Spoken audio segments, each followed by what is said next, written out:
Hey guys, tonight we begin with something a little different. A chill trip back in time to smoke the metaphorical pipe and see when and how humans first lit up the green.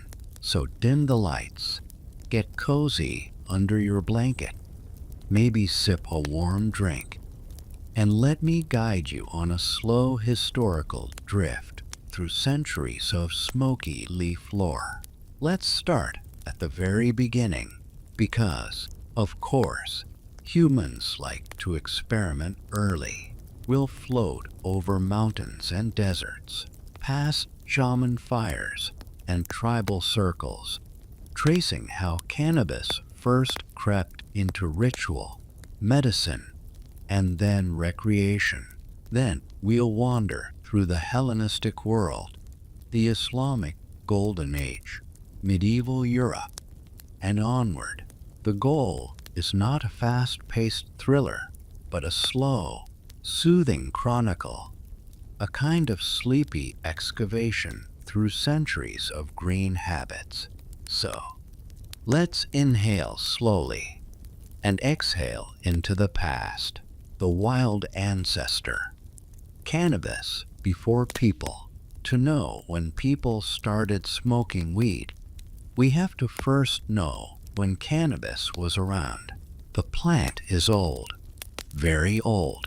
Its genus, Cannabis, likely diverged from its relatives in the family Cannabicaea tens of millions of years ago. But that's botanical geologic time, not human time. Humans only came into the picture much later. Cannabis probably first grew somewhere in Central Asia, mountainous regions that now lie in the border zones of Kazakhstan, Kyrgyzstan, and perhaps the Himalayan foothills. The climate was cool and varied. This region often shows up in botanical origin stories. Humans domesticated Cannabis sativa and perhaps other subspecies or cultivars for fiber, seeds, oil, and eventually psychoactive use. Now, early humans were resourceful. Their lives were full of uses for plants, eating, weaving, medicine, poison, dye. Likely they noticed, over time, that burning certain plants produced interesting smoke, and that smoke affected bodies and minds. It's not a huge leap. Fire, curiosity, trials. At some point, the thought, let's try to inhale this, may have arisen. But do we have hard proof, early evidence? The tombs in Central Asia. One of the earliest solid clues comes from a site called Gyerzhangal Cemetery in the Pamir Mountains of what is now western China, near Tajikistan.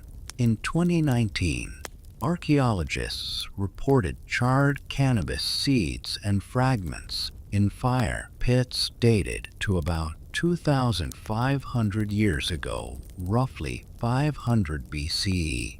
The interesting part, they seem to be deliberately burned, possibly for ritual use. Yes, that's about 2,500 years ago. Not exactly prehistoric, but already deep in antiquity.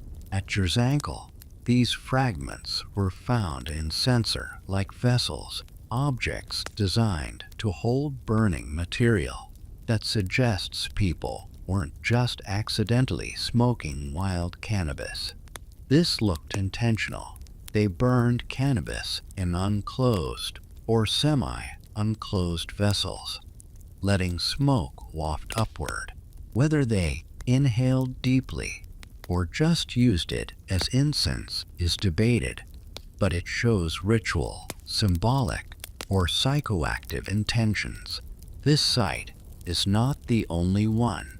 In 1998, scientists analyzed the tombs of the Tarim Basin mummies in what is now western China, and they found cannabis remains in graves dated to around 2,700 years ago, around 700 BCE. The mummies also had burners or braziers in tombs. Whether those braziers held cannabis or other herbs is murkier, but the possibility was there. In short, by the first millennium BC, in Central Asia, some groups were burning cannabis in ritual contexts. Whether they inhaled deep lungfuls or simply smelled the smoke is less certain, but the plant was already significant in human culture. The shaman's pipe, hemp, ritual, and smoke. We should pause to distinguish the different uses of cannabis before recreational smoking became a thing. Early cannabis use was often ritualistic, medicinal, or symbolic. The shamanic or spiritual realm, especially in Central Asian steppe cultures, did not make sharp distinctions between medicine and mysticism. The smoke might purify, connect with spirits, heal, or disinhibit. In those early societies, shamans or spiritual intermediaries might take smoke to alter consciousness, to journey, or at least to feel something. Smoke, for thousands of years across many cultures, has always been a mediator between the earthly and the spiritual. So, early cannabis burning was likely part incense, part divination tool, part psychotropic agent for those brave enough. As this use spread and diversified, different cultures adapted it to their environments and beliefs. Meditation, medicine, and the Scythians. Let's drift west now to the Scythians. Yes, those horse-riding nomads of the Pontic steppe, modern Ukraine, southern Russia. You might remember them from art books or tales of Amazon encounters. They also show up in cannabis history. Herodotus, writing in the 5th century BCE, describes a ritual among the Scythians.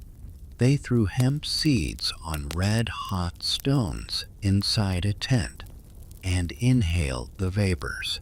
He says they would shout in pleasure and delight at the effect. That's pretty clearly early smoke or vapor use. Yes, Herodotus, it's not perfect, but it's one of our sources. So if we trust Herodotus cautiously, by classical antiquity, some steppe nomads had a tradition of inhaling hemp fumes for communal or ritual enjoyment.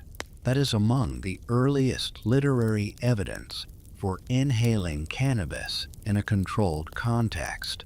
Now, there is debate. Were they inhaling smoke or vapor? Hemp seeds burned on hot stones produce vapor or smoke, but not an intense burn. So maybe steam inhalation rather than full smoke. But that is already getting toward what we'd now call psychoactive use via inhalation. It's a step past ritual incense. The Scythians also carried hemp seeds and used hemp fiber, rope, clothing, so the plant had multiple roles. The steppe is often underappreciated in civilization-first narratives, but as a conduit for trade and cultural exchange, it's central. The Scythians likely spread cannabis use westward among trading partners or through cultural diffusion. India's deep roots, Vedas, Soma, and Beng. We should float next to South Asia, where cannabis receives deep historical embedding. In India, cannabis in various botanical strains has long associations with Soma, Beng, Ganja, and Charas. depending on the part of the plant and the method of ingestion. The Vedic texts, some of the oldest religious texts in the world, mention a plant called soma, an intoxicating ritual beverage. Scholars have long debated whether soma was cannabis or partly cannabis, or a hallucinogenic fungus, or something else entirely. There's no consensus, but cannabis seems to enter the story loudly by the medieval period.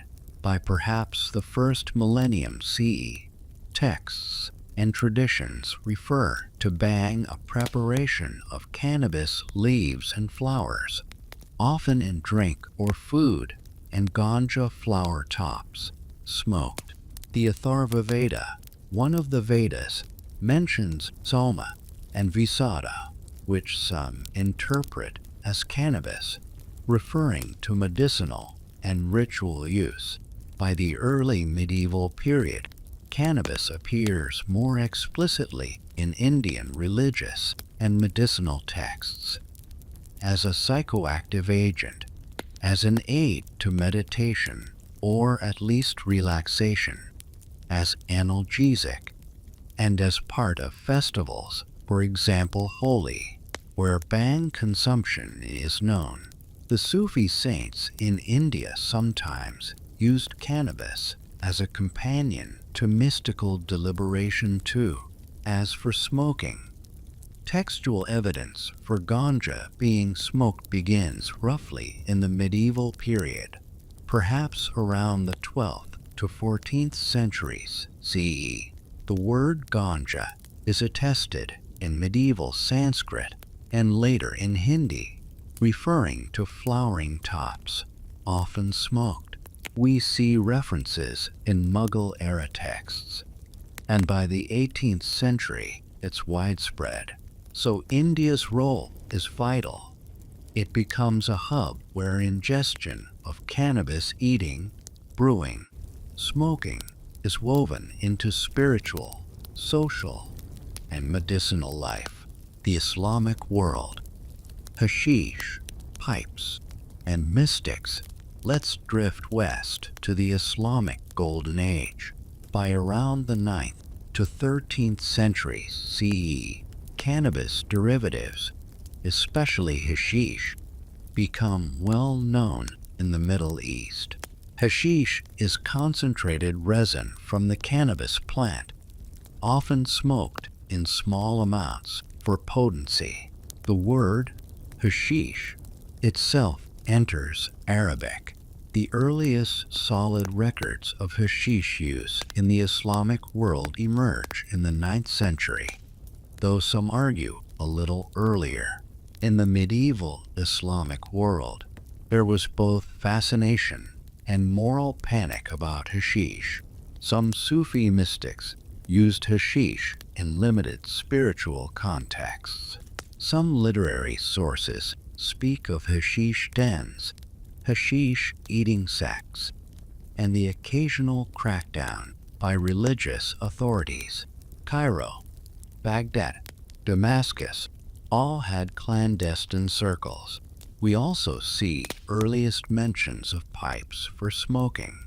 The use of the nargile hookah or water pipe in the Indian subcontinent and Middle East becomes widespread in later centuries, absorbing hashish or other herbs. The idea, cool smoke through water, give a smoother inhale. Does that count as smoking weed? In many cases, yes, if hashish or cannabis resin or herb is used.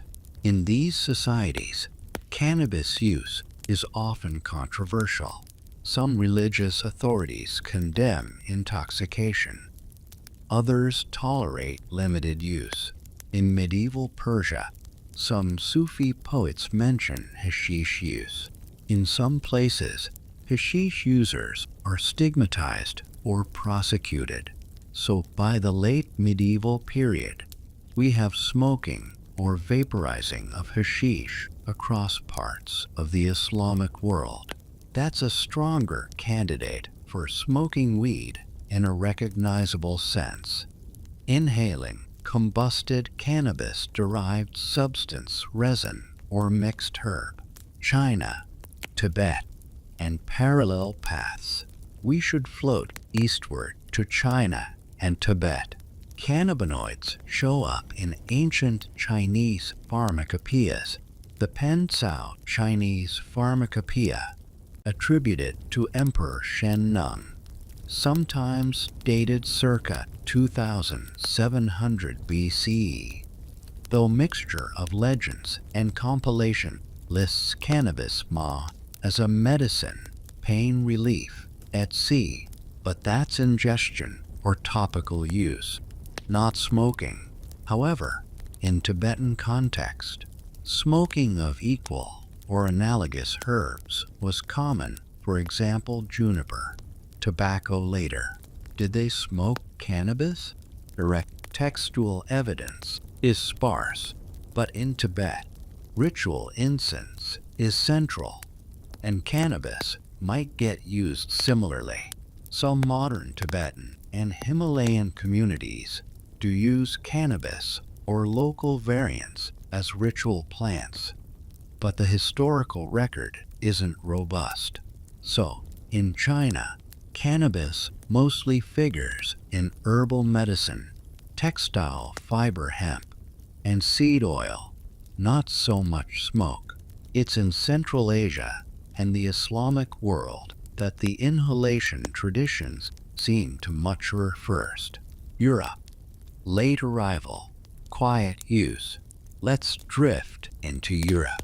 For much of ancient and early medieval Europe, smoking in the cannabis sense is nearly absent. Cannabis is used for fiber, seeds, oil, robes, sails, cloth, food, but not for inhaling. The Christian moral framework, plus lack of strong psychoactive culture, likely induced suppression or disinterest. During the age of exploration and colonial era, more cannabis-derived drug use starts entering European consciousness via imported habits from India, Africa, and the Ottoman realms. European travelers and colonial administrators in India, North Africa, and the Middle East encountered smoking of cannabis ganja, charas, hashish, wrote about it, and sometimes tried it themselves. In 19th century France, for example, cannabis smoking becomes fashionable among certain artistic and literary circles, for example, the Club des Hachiciens in Paris. These 19th century writers and artists would smoke hashish in salons, mixing opium and cannabis, exploring its mental effects. That's clearly within the recognizable modern tradition. So Europe is a late convert to cannabis smoking, and largely via colonial diffusion and exotic curiosity. The Americas, indigenous, then introduced before Europeans arrived. Indigenous American cultures generally didn't have cannabis. It's not native. So there's no pre-Columbian cannabis smoking tradition in the Americas. There were other plants used for smoke, inhalation, pipe smoking tobacco, peyote, etc., but not cannabis. After European colonization, cannabis and hemp is introduced, first for fiber and seed. Later, in the 19th and 20th centuries, immigrant communities bring cannabis smoking traditions. Cuba, Mexico, Jamaica, African diaspora practitioners all help transplant cannabis inhalation culture across the Atlantic. By early 20th century, cannabis smoking becomes part of Jazz Age culture, underground societies, and then building toward modern prohibition and counterculture. So when did people start So, summing up, smoking or inhalation of cannabis-derived substances resin likely began in Central Asia or among steppe nomads by the first millennium BC, perhaps circa 500 BCE or earlier. The Jerzankal findings 2,500 years ago provide archaeological support for ritual burning of cannabis. Herodotus's Scythian anecdote, 5th century BCE, gives literary confirmation of inhalation of hemp vapors in the Islamic Mediterranean and the Indian subcontinent. By the medieval period, more structured smoking, especially of hashish, ganja, resin, is attested. Europe picks it up later via colonial cross-pollination. The Americas receive it via colonial and immigrant traditions. So we can provisionally say people likely began smoking cannabis or inhaling cannabis smoke or vapor somewhere in Central Asia or the steppe by about 500 to 600 BC, or perhaps earlier. Though precise dates are elusive, over time, the practice diffused outward and adapted to local cultural, spiritual, and legal frameworks. Some curious side notes, because why not? That nickname, the handsome, people in history love ironic nicknames. Similarly, wheat, just such a low, slangy word for something ancient, sacred, medicinal, recreational. Contrast is nice. Many of these cannabis cultures sat uneasily with religious or moral authorities. Much like other intoxicants, early users often faced judgment, prohibition, or moral condemnation. The tension between plant and law is old. In medieval Islamic world, some hashish users formed secret societies. Some rulers attempted bans. Others ignored it. The paradox, a substance both demonized and loved. The social profiles of users were varied, from mystics and saints to poets, courtiers, and common folk in permissive zones. It was never wholly elite only or peasant only. The methods also varied. Burning seats on hot stones, burning resin in pipes, vaporizing, mixing with other herbs, using water pipes. Technological and cultural ingenuity matters. In Central Asia, many cultures used smoke ceremonially, purifying tents, shaman smoke, ancestral rituals. Cannabis was one among many. Part 2. Hashish, hookahs, and the medieval drift. All right, so we've already floated over the steppes of Central Asia and glimpsed Scythian hemp rituals. We've smelled the incense of Jerzankal and heard the whispers of early Indian texts. Now, let's drift gently westward and southward to the Islamic world, the Middle East, and North Africa, where cannabis smoke started to take on forms we'd more readily recognize as smoking. So settle in, stretch a little, maybe adjust your blanket. We'll move slowly, because history here likes to linger in the details. Hashish and the Islamic Golden Age. By roughly the 9th century CE, cannabis resin, what would later become known as hashish, was circulating in the Islamic world. Now, it's important to understand the cultural context. Alcohol was prohibited by Islamic law, but intoxicants in general, well, some scholars turned a blind eye, others did not. Hashish filled an interesting niche. It was psychoactive, yes, but could be used discreetly.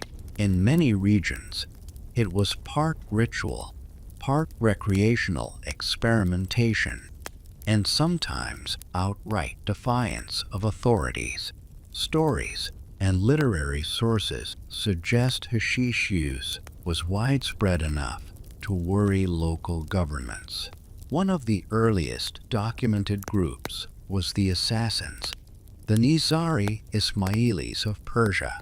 According to legends, they consumed hashish prior to missions or during meditative retreats. And yes, the word assassin might even be linked, though historians debate this, because why not have a little mystery? But the important part here is the ritualized, social nature of hashish. Users often gathered in small groups, sometimes with spiritual leaders or poets, inhaling the smoke slowly from small bowls or early hookahs. Yes, the hookah itself, the water pipe, was coming into fashion in Persia and later the Ottoman Empire. Water-cooled smoke, gentle, smooth, soothing, a precursor to the modern concept of relaxing with cannabis, hookahs, and social smoke.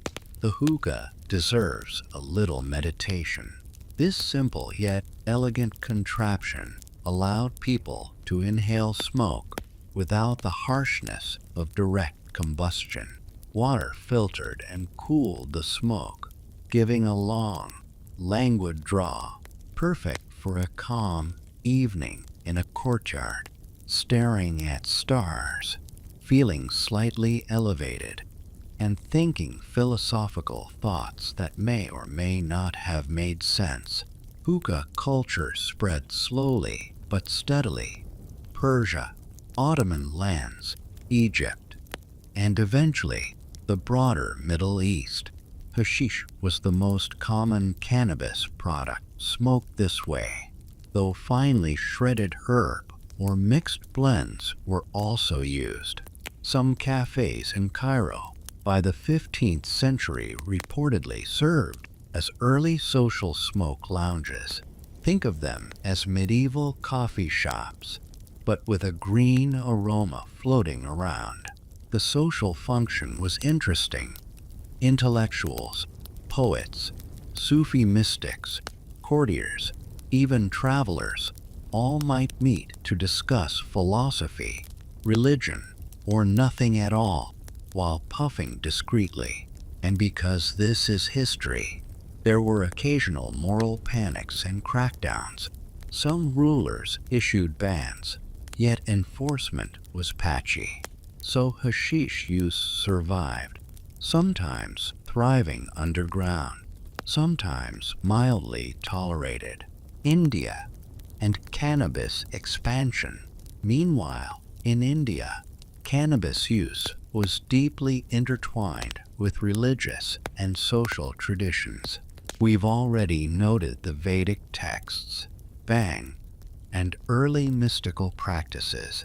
By the medieval period, cannabis smoking became more structured. Ganja, the flowering tops of the cannabis plant, were commonly smoked, sometimes mixed with tobacco later, sometimes inhaled solo. Cannabis also appeared in medicinal texts. Chara's hand-rubbed resin and ganja were recommended for pain, sleep, digestion, and more. Religious festivals often included bang consumption. The ritual, recreational, and medicinal spheres overlapped. Think of a calm festival afternoon. Music, mild intoxication, perhaps philosophical chat, and certainly no rush to anything dramatic. The Mughal Empire 16th, 18th centuries codified many aspects of cannabis use. Court documents note ganja consumption by certain nobles, both socially and for personal enjoyment. Again, moderation seemed key. Excess could attract social or legal disapproval.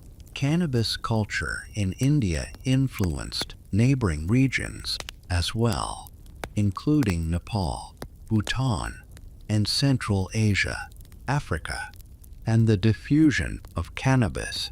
Now, let's float gently toward Africa. Cannabis likely arrived in North Africa by Arab traders. Egypt, Morocco, and surrounding regions absorbed hashish culture from the Middle East. By the 12th century, Morocco had established cannabis cultivation for both local use and trade. In sub-Saharan Africa, cannabis arrived later, often via Portuguese, Arab, or Indian trade routes. Local adaptation was slow but steady. Smoking practices evolved regionally, sometimes as rolled leaves, sometimes in small pipes, sometimes in herbal mixtures. Cannabis rarely became central to ritual, except in localized shamanic or medicinal contexts. But socially, it began to be recognized, tolerated, and slowly integrated into daily life. Europe, curiosity, and colonial transmission. Meanwhile, Europe was largely cannabis-free in the psychoactive sense.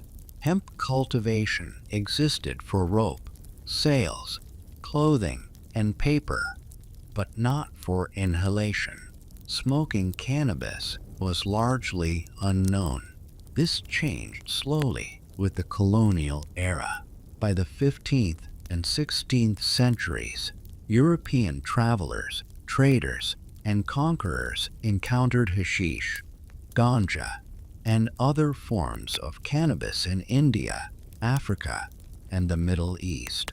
Reports trickled back home, often laced with exoticism, mild shock, or disdain. Some early European writers described hashish users in India or North Africa as strange or maddened because the Europeans had no frame of reference. By the 18th and 19th centuries, cannabis smoking made its first tentative appearances in European cities.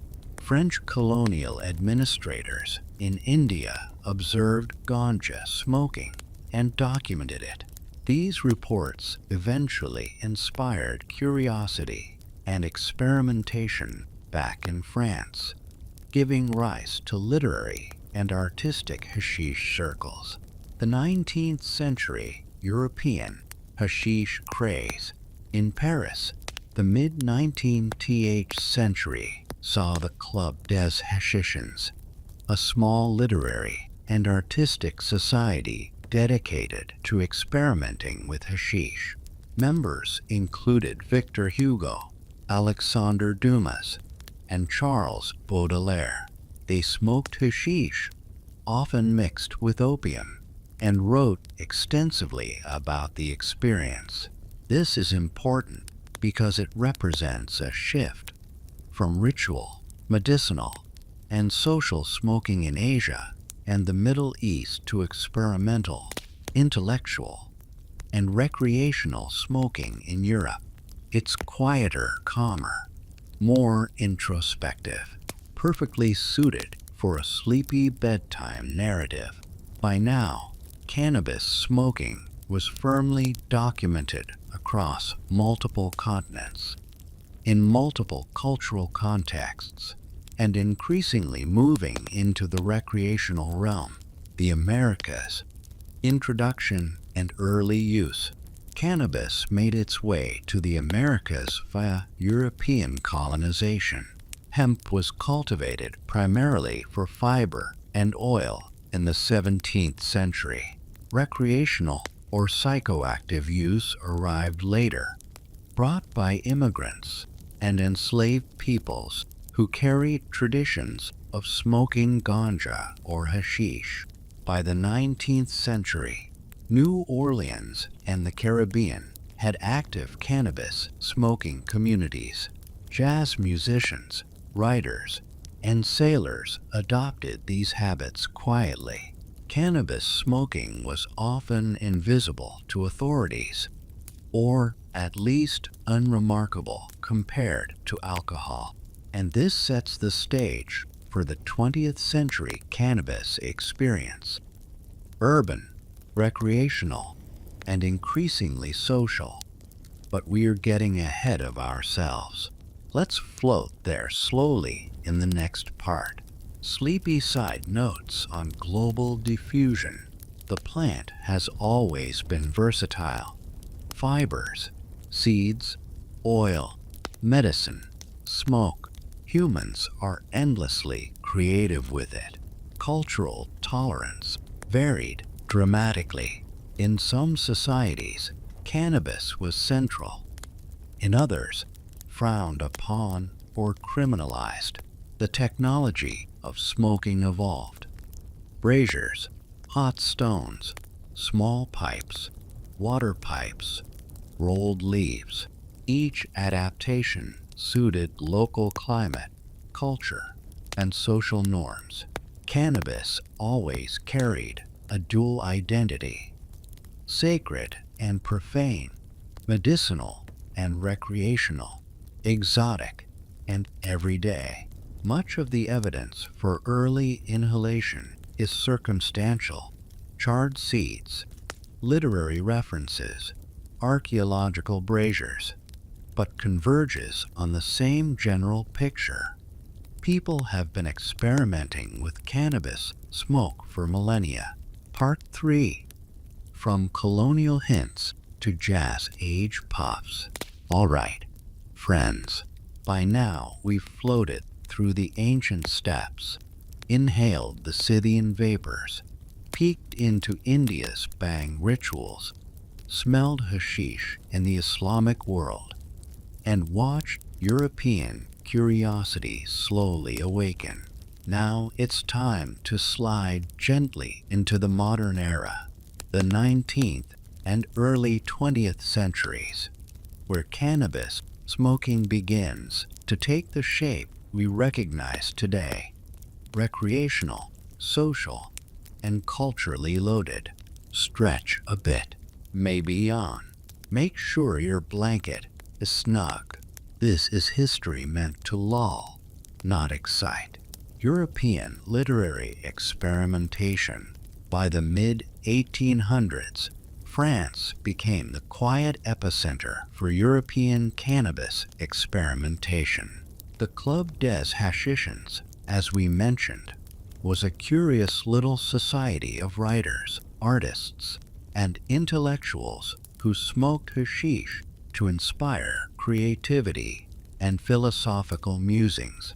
Victor Hugo apparently dabbled, Alexandre Dumas too, and Charles Baudelaire, the poet who could make even walking in the rain sound melancholic, reported vivid, introspective experiences after smoking hashish. Of course, none of this was widely practiced. It was elite, secretive, and very literary. Pink salons, candlelight, and gentle smoke curling through the air, while someone recited a poem about morality, passion, or existential ennui. Cannabis smoking here was almost entirely artistic and recreational, rather than ritualistic or medicinal. But the practice was still slow, measured, and socially bounded. Cannabis in colonial India and Africa. Meanwhile, colonial administrators in India and parts of Africa documented cannabis use extensively. By the 19th century, British India had clear reports on ganja, charas, and bhang consumption. Some officials frowned on it, some ignored it, some attempted regulation. Cannabis was widely used among peasants and elites alike. Rural villagers might chew leaves or smoke flower tops. Mughal and post-Mughal urban elites sometimes smoked more refined forms, including charas resin. Smoking was social, ritualistic in parts, and sometimes linked to festivals or spiritual practice. Africa saw similar patterns in regions influenced by Arab trade or colonial networks. Hashish and cannabis leaves spread, sometimes smoked in pipes, sometimes mixed with local herbs. Local traditions merged with imported practices, creating unique regional forms of smoking. The Americas. Cannabis arrives. The Americas didn't have cannabis prior to European contact. Hemp was cultivated from the 17th century onward, primarily for fiber, rope, and sails. Psychoactive use arrived later, brought by immigrants from India, the Caribbean, and Africa, especially via the transatlantic trade networks. By the late 19th and early 20th centuries, cannabis smoking became documented in New Orleans, Cuba, and Jamaica. In New Orleans, jazz musicians sometimes smoked cannabis in small circles. Stories of mild intoxication and creativity abound, but quietly in small social circles. The Caribbean played a particularly important role. Ganja, often smoked in small pipes or cigars, became a key part of Rastafarian and other local traditions. These practices would later influence North American cannabis culture in the 20th century. Cannabis in the United States. Early 20th century. By the early 1900s, cannabis, known as marijuana in Mexico and among Spanish speakers, arrived in the southern United States. Mexican immigrants brought smoking traditions. Jazz musicians in the 1920s and 30s embraced it. At this point, cannabis smoking was largely underground, socially restricted, and regional. Law enforcement and social attitudes were inconsistent. Some saw it as a mild indulgence. Others feared it would corrupt youth or encourage recklessness. History repeating itself. By the 1930s, the stage was set for what would later become nationwide prohibition and criminalization. Because, of course, anything mildly pleasurable eventually attracts moral panic. Early prohibition and stigma. The 1930s brought the first significant wave of legal restriction in the U.S., largely influenced by social anxieties and racialized fear-mongering. Cannabis was associated with Mexican immigrants, African American jazz musicians, and other marginalized groups. Newspapers and politicians often exaggerated claims about cannabis effects. Despite the stigma, cannabis smoking continued quietly. Small circles, speakeasies, jazz clubs, and private homes carried on the tradition. People experimented with pipes, cigars, and early rolling techniques. Recreational use existed, but discreetly, slowly, and gently, not the wild counterculture of the 1960s just yet. Cultural drift. Jazz, literature, and cannabis. Jazz musicians in New Orleans and Harlem played, smoked, and composed in an era where cannabis was both social lubricant and creative catalyst. Louis Armstrong reportedly smoked. Billie Holiday may have experimented, and writers of the Harlem Renaissance sometimes chronicled the experience. Literature also reflected early American cannabis culture.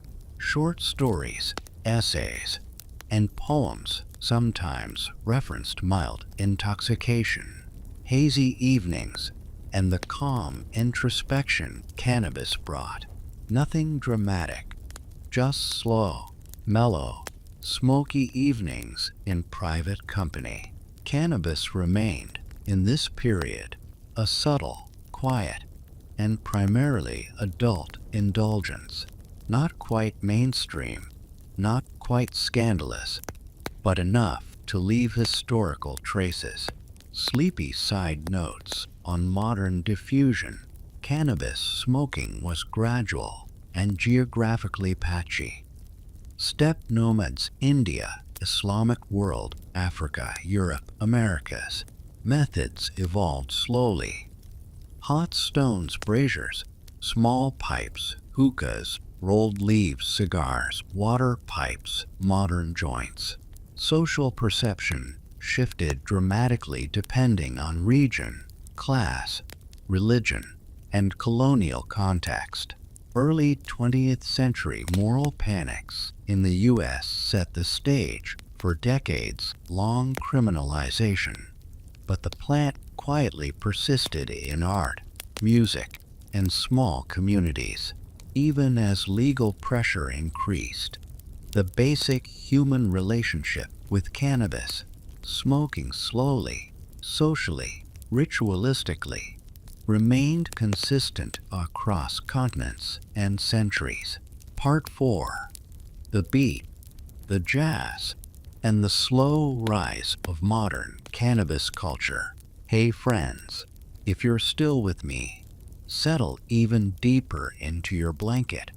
Maybe stretch one arm lazily over your eyes, and let's float gently through history. Tonight, we drift into a period of human experience where cannabis smoking began taking on forms closer to the way many think of it today. Cultural, artistic, subtly rebellious, and socially complex, but always slow, always intimate, always laced with the faint, comforting smell of ritual and habit. We begin just after the Second World War, in a world scarred by conflict, where social norms were in flux. Music was evolving rapidly, and the quiet pleasures of cannabis began slipping into the consciousness of certain artistic and intellectual communities. Jazz, smoke, and post-war creativity. Let's drift first to New Orleans, the birthplace of jazz, where cannabis had been quietly circulating among musicians for decades. By the late 1940s, cannabis, or reefer, as some began calling it, was already part of the jazz milieu. Musicians used it as a companion to improvisation, to relaxation, to the long hours of late-night performance. Now, it's important to note that this wasn't some dramatic, all-night, get-high culture like in the movies. Rather, it was measured, gentle, and habitual. A saxophonist might have a small pipe behind the stage. A drummer might roll a cigarette with a bit of cannabis tucked inside. The goal was subtle: calm focus, slightly altered perception, maybe a touch more confidence in improvisation. It was social and ritualized, often shared among trusted companions. Cannabis in the jazz world also served a slightly anti-establishment function, though quietly. Post-war America was still conservative. Recreational cannabis was technically illegal in many places, but it persisted, quietly defiant. Clubs and apartments became sanctuaries for musicians, writers, and occasional tourists who wanted the mild calm it offered. Louis Armstrong, for example, reportedly smoked. So did several of his contemporaries. Though historical records are often vague, and sometimes anecdotal. The important part is not celebrity gossip. It's the pattern of slow, communal, culturally integrated use that emerges here, a pattern we'll see repeated in other post-war communities. The Beat Generation, poetry, smoke, and subtle rebellion. Moving northward to the 1950s, we encounter the Beat Generation in New York and San Francisco. Writers like Jack Kerouac, Allen Ginsberg, and William S. Burroughs were exploring life, literature, and consciousness in ways that would later seem revolutionary. Cannabis was part of this exploration, not in an overtly hedonistic way, but as a tool for thought and observation. Smoking quietly in small apartments, in cafes, in the back rooms of bookstores, Beats experimented with perception, language, and creativity. Some smoked joints. Others used pipes.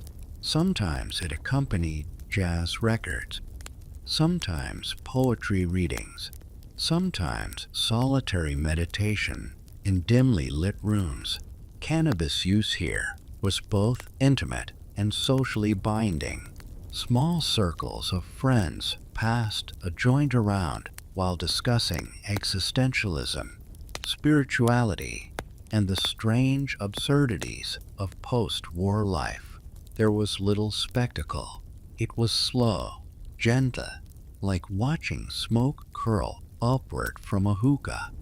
The culture of cannabis in beat circles moved lightly, almost invisibly. The term marijuana begins gaining more traction in the U.S. during this period. Originally borrowed from Mexican Spanish usage, it became a catch-all term in newspapers, police reports, and popular culture. Unfortunately, its emergence in public discourse often carried moral panic, sometimes racialized, sometimes tied to fears about jazz, immigration, and social change. But within the beat circles, the word barely mattered. They smoked quietly, creatively, and socially. San Francisco and the slow cultural expansion. By the late 1950s and early 1960s, San Francisco became another hub. Here, the beat influence mingled with burgeoning counterculture currents. Coffee houses, small music venues, and artist lofts became spaces for quiet cannabis use, often accompanied by acoustic music, poetry, and slow philosophical conversation. Cannabis here functioned as a social lubricant, a thinking tool, and a subtle form of gentle rebellion against social norms. Nobody was lighting up in massive public squares yet. Smoking was private, ritualized, and measured. Some used it daily, some only occasionally.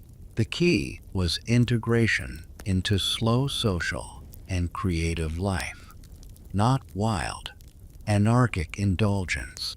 Even the methods of smoking were varied. Joints, small hand-rolled cigarettes, clay or wooden pipes.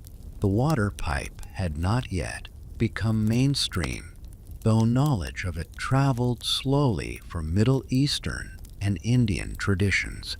What mattered most was the experience, not the paraphernalia. Cannabis in the Caribbean diaspora. Meanwhile, in Jamaica and other Caribbean islands, cannabis had been present for centuries, introduced from India via indentured laborers and earlier colonial movements. By the mid-20th century, Rastafarian use became culturally significant. Cannabis, often called ganja, was smoked in ritual contexts associated with meditation, religious observance, and slow, reflective thinking. The rituals were subtle, slow, and deeply symbolic. Smoking a pipe or rolled leaf was not a party, not a spectacle. It was a meditative practice, often in small groups. Sometimes elders guided the experience. Sometimes it was personal. Cannabis was a spiritual tool, a cognitive aid, and a social connector. These Caribbean traditions would later profoundly influence cannabis culture in North America and Europe, especially during the post-1960s counterculture movement. But for now, the patterns are still intimate, ritualized, and deeply slow. Cannabis and the law. Growing tension. As cannabis quietly circulated in music, literature, and Caribbean traditions, law enforcement began taking notice. In the U.S., reefer madness-style hysteria escalated in the 1930s and lingered through the 1950s and early 1960s. Cannabis was often criminalized not just because of its effects, but because of racialized social fears and anxieties about changing culture. Jazz musicians, beat writers, and immigrants often bore the brunt of arrests. Yet, as history tends to do, cannabis persisted quietly. People smoked in private, adapted techniques, and slowly created social norms around discretion and trust. The juxtaposition is interesting.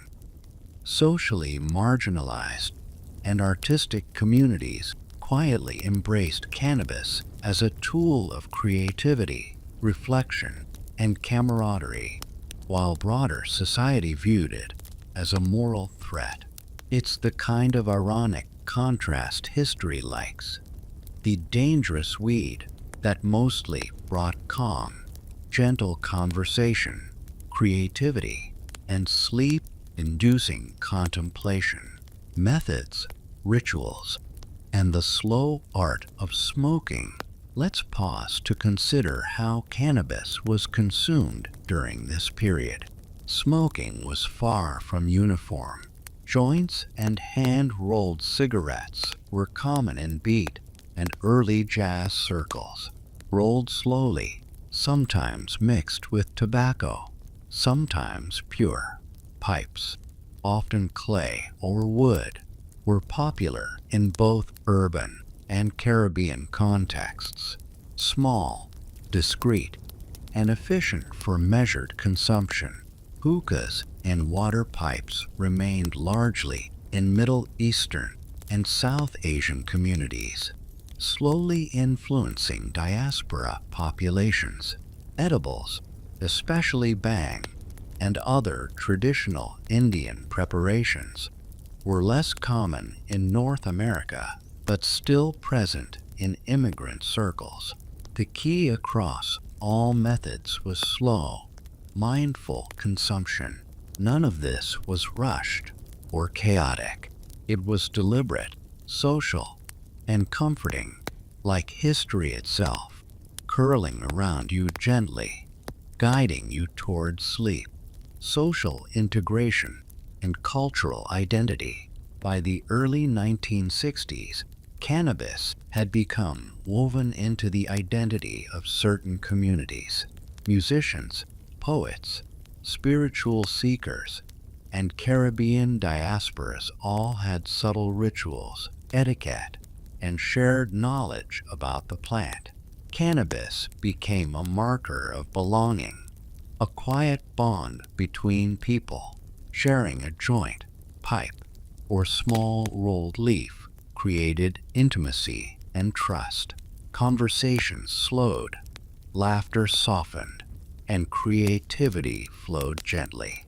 Smoking was a social glue, a meditation, and a mild stimulant for introspection. Contrast this with the broader public perception. Authorities were anxious Newspapers sensationalized, and political campaigns demonized cannabis.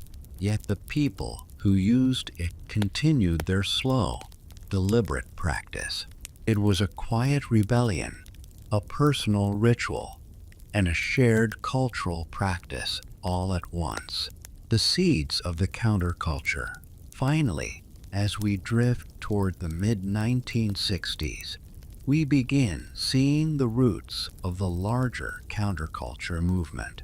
Cannabis use had remained niche, ritualized, and socially bounded, but these quiet communities, jazz musicians, beat writers, Caribbean immigrants, college students exploring new ideas, formed the foundation for wider social experimentation. The plant itself hadn't changed. Methods, preparation, and rituals were largely consistent with earlier traditions. Measured, deliberate, slow. What was changing was the number of people and diversity of communities engaging with it. And so, by the mid-1960s, cannabis was poised to spread socially and culturally, slowly at first, then more visibly, into music festivals, college campuses, and urban artistic communities. But we'll leave that slow expansion for the next chapter. For now, our historical puff lingers in the quiet circles of New Orleans jazz clubs, San Francisco coffeehouses, Harlem apartments, and Jamaican villages, gentle, reflective, and calm. Sleepy observations. Cannabis use has always been slow, deliberate, and culturally adapted. Whether in Central Asia, India, the Islamic world, Europe, or the Americas, social rituals, trust, and shared practice matter more than the pharmacology itself.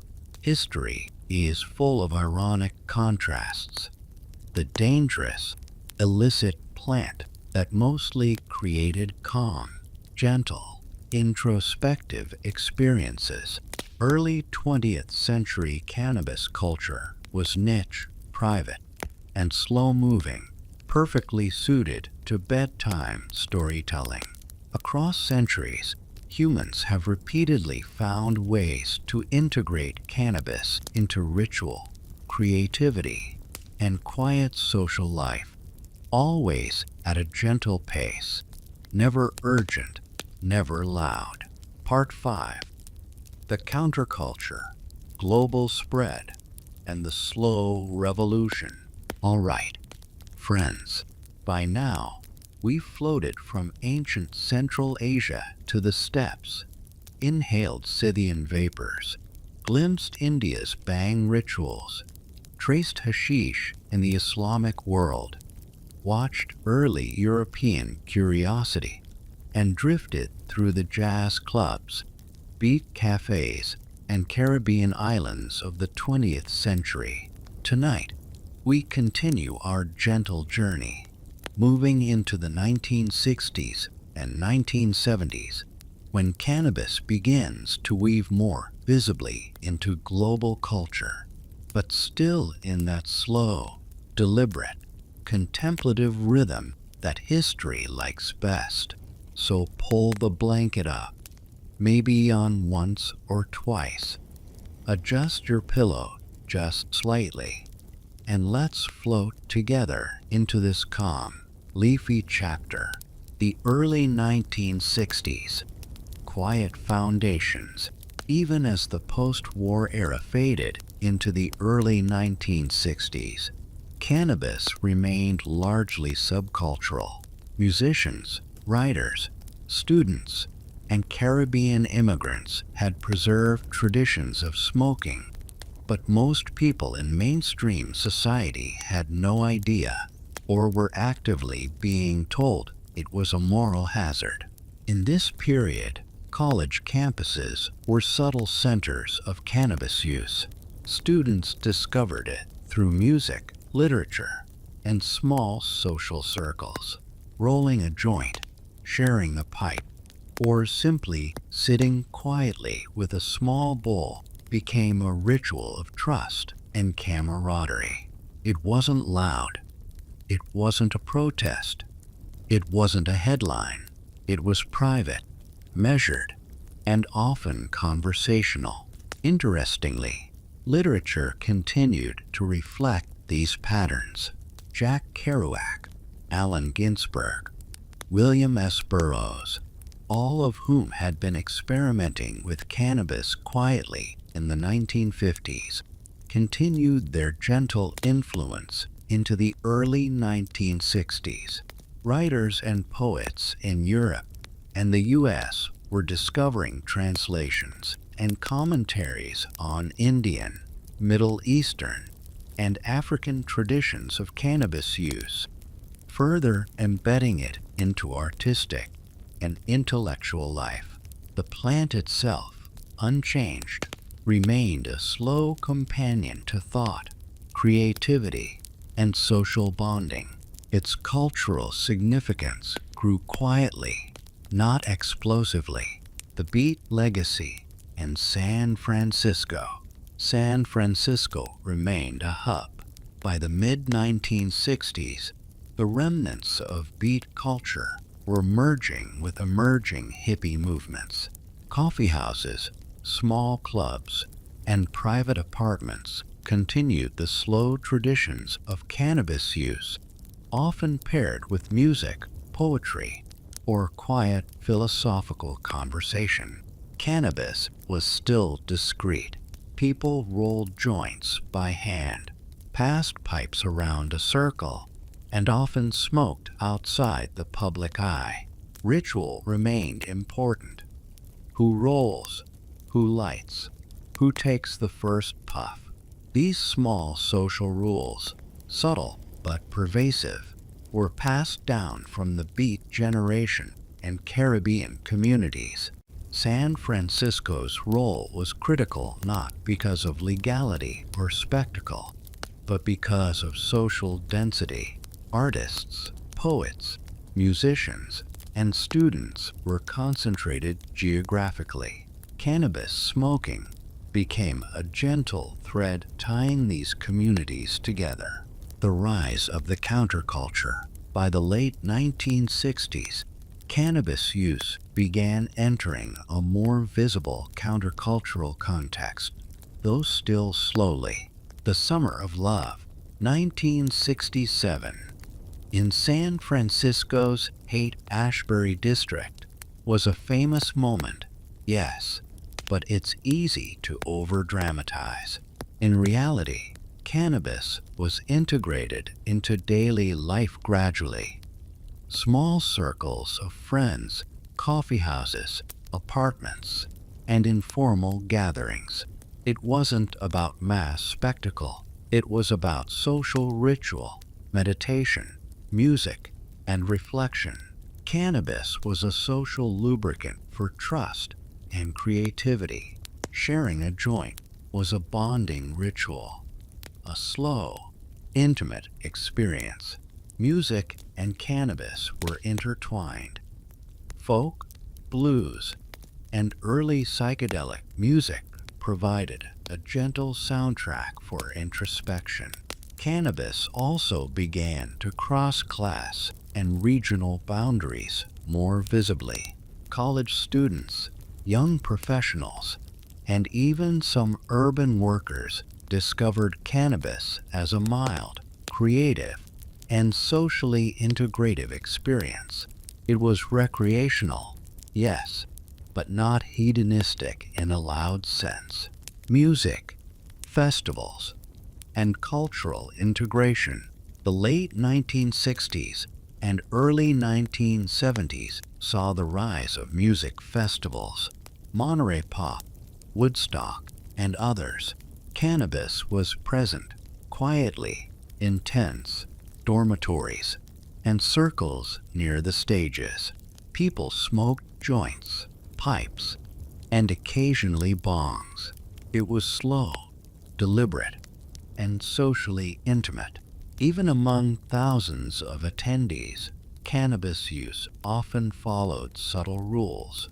Share, respect, offer first to new arrivals, pace oneself. The rituals of cannabis, passed down from jazz clubs, beat cafes, Caribbean circles, and small gatherings, persisted even in these larger settings. Musicians integrated cannabis into their creative processes. Folk guitarists, rock bands, and early psychedelic musicians often smoked quietly between sets or during composition sessions. Cannabis, for them, was a creative companion, not a party stimulant. It helped focus, inspire, and calm nerves, and sometimes created gentle musical improvisation. Cannabis around the world. Meanwhile, cannabis use was expanding globally, though unevenly. In Jamaica, ganja remained a ritual and meditative tool among Rastafarians. In India and Nepal, bhang and ganja continued their centuries-long traditions. In Europe, the beat influence and travel from former colonies introduced cannabis smoking into certain urban and artistic circles. In the Netherlands, hashish cafes began emerging quietly in the early 1970s, influenced by colonial contacts in Asia and North Africa. Cannabis use here was slower, more regulated socially, and often tied to intellectual, artistic, or contemplative practices. Africa also saw continued cannabis cultivation and local smoking traditions, often mixed with local herbs and customs. Cannabis use was social, slow, and culturally integrated. Cannabis and legislation. The 1960s and 1970s also brought a wave of legal attention, often hostile. The U.S., under the Controlled Substances Act of 1970, classified cannabis as illegal federally. Many states had already banned it. Police enforcement varied widely. Some areas were harsh, others lax. Despite prohibition, cannabis persisted, slowly, socially, and ritually. People adapted. Private use, social circles, and discreet rolling and smoking became essential skills. Rituals of sharing and pacing, learned from previous generations, remained vital. Legal suppression did not prevent cultural embedding. If anything, it strengthened intimacy and shared tradition among users. Those who smoked learned patience, discretion, and trust. Cannabis became a symbol of subtle rebellion, calm defiance, and personal autonomy. Cannabis, spirituality, and meditation. Cannabis also continued to serve spiritual and meditative purposes in the 1960s and 1970s, influenced by Indian, Middle Eastern, and Caribbean traditions. Many users explored cannabis as a tool for reflection, creativity, and self-awareness. Small groups practiced quiet meditation, sometimes in apartments, sometimes outdoors, often accompanied by soft music or conversation. The ritual was slow: lighting, inhaling, passing, and exhaling, gentle, measured, contemplative. Cannabis was rarely about spectacle. It was about personal or small group experience. This pattern persisted globally. Ritual, social trust, creativity, and gentle meditation remained the core of cannabis use. The plant itself had not changed, only its visibility and cultural spread. social norms, and etiquette. By this era, cannabis use had developed distinct social norms. Offer the first puff to someone new. Share evenly. Don't hog the joint or pipe. Pace yourself. Excessive use was discouraged in many circles. Respect space and privacy. These norms were passed down across decades, from Central Asian braziers to Caribbean villages, jazz clubs, beat cafes, and small festival gatherings. They created a slow, socially cohesive culture around cannabis that persists even today. Cannabis in literature and media, literature, film, and journalism began reflecting cannabis culture more visibly. Books about jazz musicians, beat writers, and countercultural figures often included subtle references to cannabis smoking.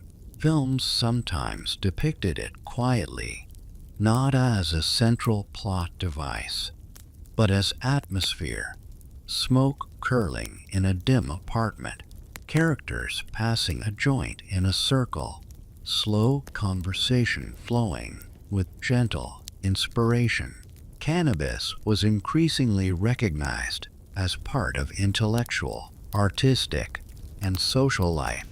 Though still legally precarious, its role remained subtle, reflective, and social, perfectly suited for slow historical narration and sleepy storytelling, global diffusion, and cultural adaptation. By the 1970s, cannabis had reached nearly every continent, though forms and rituals varied. North America, joints, small pipes, social circles, music-inspired use. Caribbean, ganja, ritual, meditation, social and religious integration. Europe, artistic and intellectual circles, cafes, and early recreational experimentation. India/Nepal, bang, ganja, charas, ritual, meditation. Africa, pipes, mixed herbs, social and cultural integration. Cannabis became a slowly global plant, bridging continents, social classes, and artistic communities, yet maintaining the same essential patterns: deliberate, social, ritualistic, and calming. Sleepy reflections. Cannabis culture expanded visibly, but retained centuries-old rituals. Social norms of sharing, pacing, and discretion persisted across regions. Despite prohibition, cannabis remained a social glue, a meditative aid, and a tool for gentle creativity. Across continents, cannabis use was slow, quiet, and deeply embedded in community or social practice. History shows a continuous thread. Humans enjoy smoke that calms, inspires, and bonds, not haphazardly, but carefully, socially, and reflectively. And so we pause gently. In the 1970s, cannabis is now culturally visible, globally present, intertwined with music, literature, art, and social rituals. But it remains calm, deliberate, and subtly subversive. Part 6. Medicalization, legal battles, and the slow march to modern awareness. All right, friends, if you're still comfortably nestled in your blanket, maybe yawning softly, let's continue our long, gentle drift through history. We followed cannabis from ancient Central Asia through the jazz clubs of New Orleans, the beat cafes of San Francisco, and the counterculture of the 1960s and 70s. Tonight, we ease into the 1980s, 1990s, and early 2000s, a period of significant change in how humans understood, used, and regulated cannabis.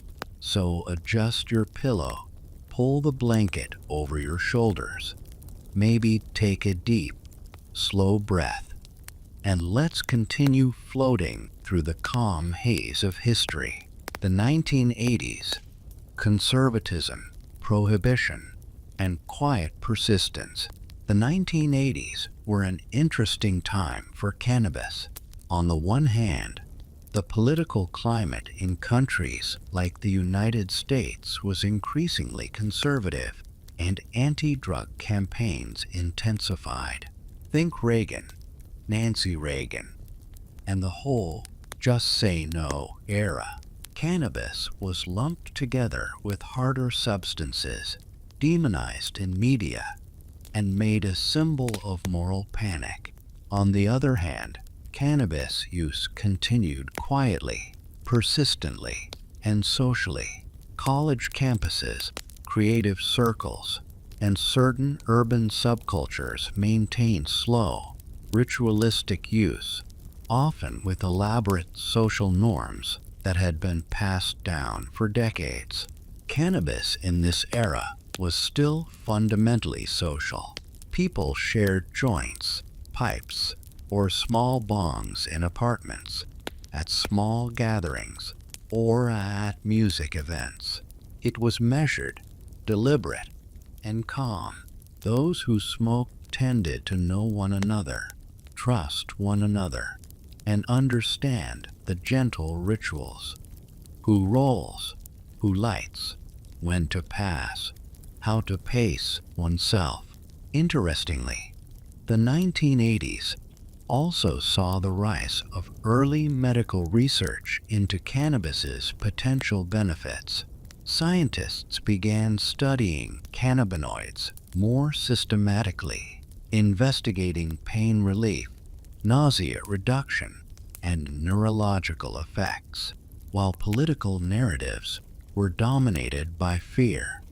The research quietly laid a foundation for the eventual medical cannabis movement.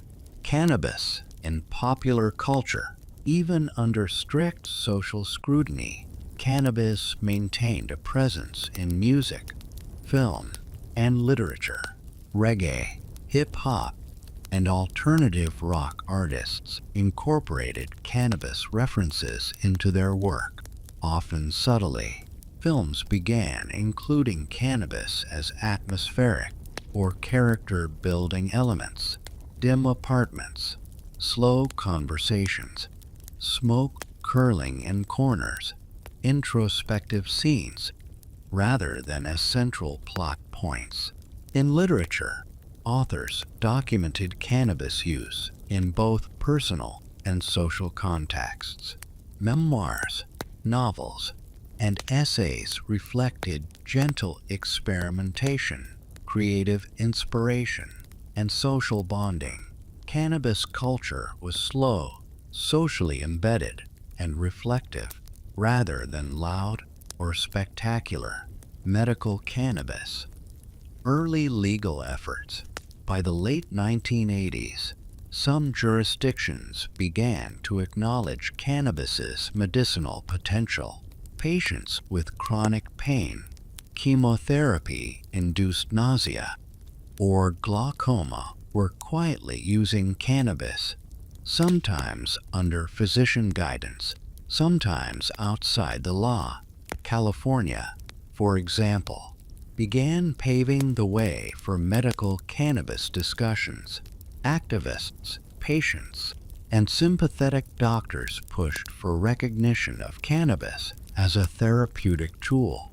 These early efforts were slow and deliberate, with careful documentation and patient advocacy. Cannabis was not yet mainstream, but it was increasingly visible in medical contexts. The 1980s and early 1990s also saw early scientific breakthroughs. Researchers began isolating THC, studying cannabinoid receptors and understanding the endocannabinoid system. This knowledge quietly transformed the plant from a cultural curiosity into a scientifically recognized substance with measurable physiological effects. Global cannabis culture. Globally, cannabis use continued along slow, culturally embedded lines. In Jamaica, ganja remained central to Rastafarian meditation and ritual. In Europe, urban youth subcultures and artistic communities maintained small-scale social use. In Canada, activists and patients began quietly pushing for legalization and medical acceptance.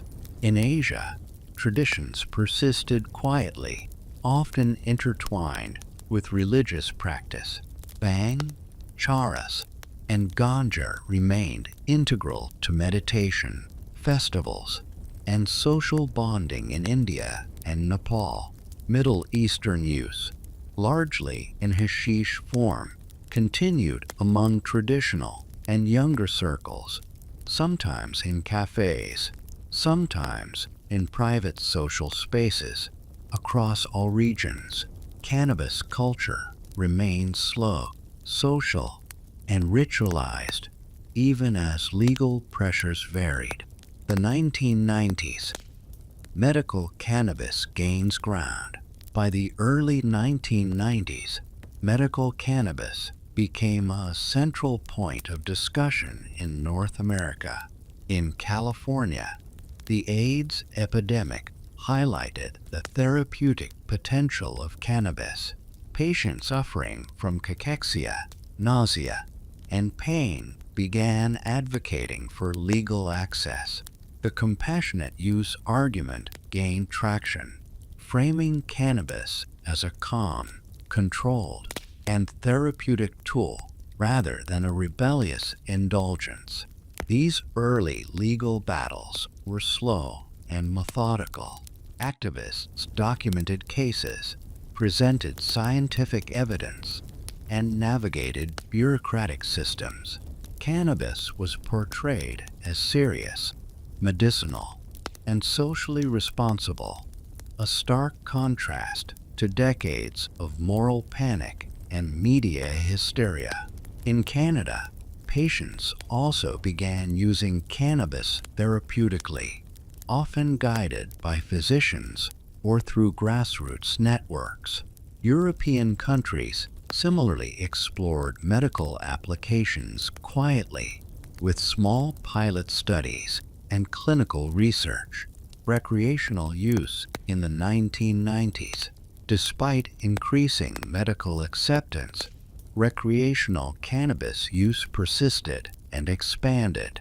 College campuses, music festivals, and urban subcultures maintained traditions of slow, social smoking. Social rituals continued.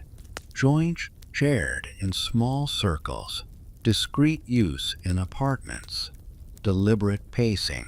Cannabis was now culturally visible in film, television, and music, though often portrayed with subtle humor, calm social interaction, or creative inspiration. It was rarely depicted as chaotic, dangerous, or loud. Social norms around trust, sharing, and pacing remained central.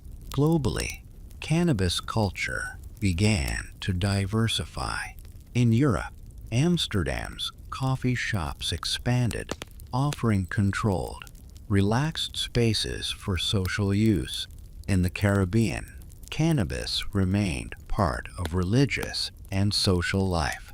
In the United States, despite ongoing federal prohibition, state-level medical and recreational experiments began quietly, with social and political activists leading the way.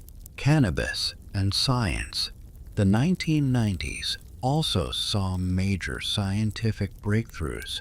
Researchers mapped cannabinoid receptors, explored THC's effects, and investigated endocannabinoids' roles in human physiology.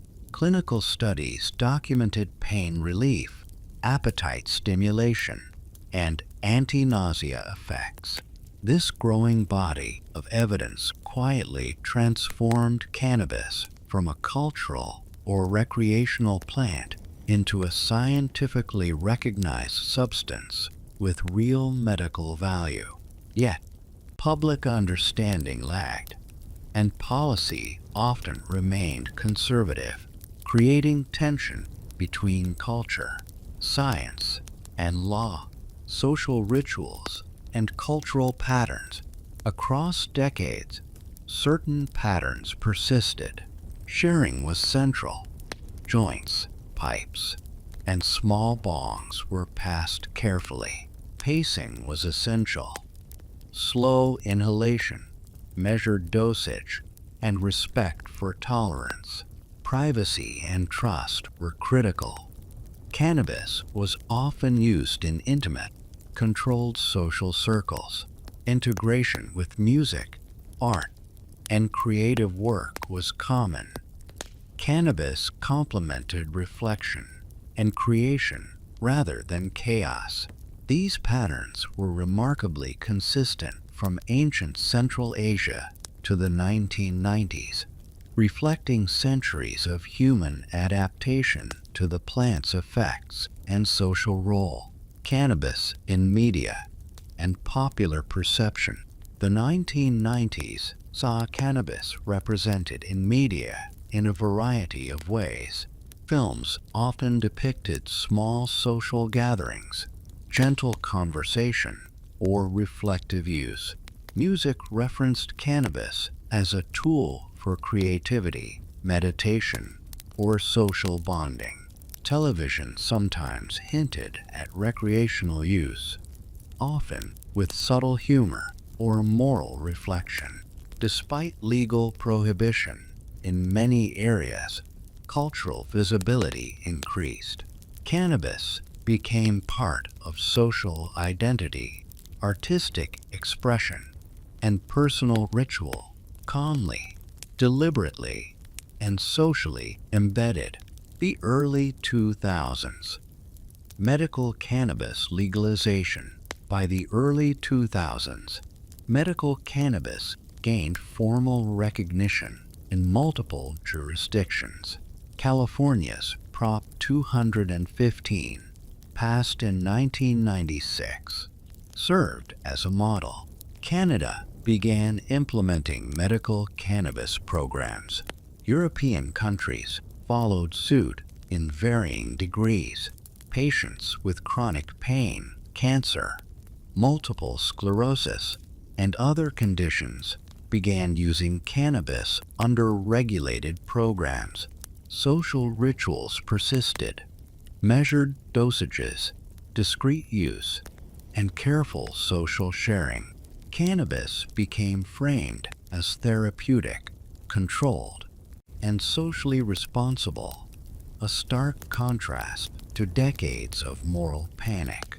Cannabis science also matured. Research demonstrated efficacy in pain relief, nausea reduction, appetite stimulation, and neurological support. Endocannabinoid system mapping advanced understanding of human physiology, further legitimizing cannabis as a medical tool. Recreational normalization. Alongside medical legalization, recreational use expanded slowly. Urban youth, college students, music enthusiasts, and creative communities continued small-scale social smoking. Cannabis became increasingly visible, yet social norms of discretion, sharing, and pacing remained central. Amsterdam-style cafes, festivals, and small gatherings promoted slow, controlled social consumption, reflecting centuries-old traditions of ritual, trust, and social integration. Cannabis culture became increasingly intergenerational. linking older beat, jazz, and countercultural users with younger generations. Global perspective. Globally, cannabis culture in the 1980s, 2000s followed a slow, patterned trajectory. North America, medical programs, private social use, gradual normalization. Europe, coffee shops, small urban subcultures, artistic communities. Caribbean, continued ritual, religious, and social use. Asia, traditional uses persisted, sometimes quietly, sometimes under regulatory scrutiny. Africa, cultural and social patterns continued, often integrated with local traditions. Across continents, cannabis maintained its calm, social, and ritualized character, even as visibility, legality, and science evolved. Sleepy reflections. Cannabis culture has been remarkably consistent, slow, social, ritualized, and integrative. Legal and social pressures influenced visibility, but rarely changed the underlying rituals. Science and medical recognition provided legitimacy, complementing centuries of cultural adaptation. Across decades, cannabis remained a social glue, a meditative tool, and a creative companion.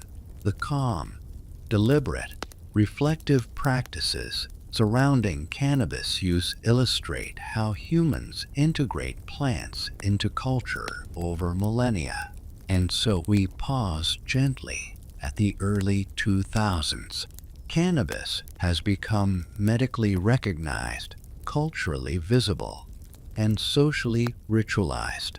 Its global presence is vast, yet it remains deeply integrated into traditions of slow, social, and reflective use. Part 7. The Contemporary Era. Legalization, Global Culture, and Modern Science. All right, friends, if you're still cozily nestled under your blanket, let's drift into the contemporary era of cannabis history. By now, we've traveled from ancient steppes through Indian rituals, Islamic hashish traditions, European curiosity, jazz clubs, beat cafes, countercultural festivals, and early medical programs.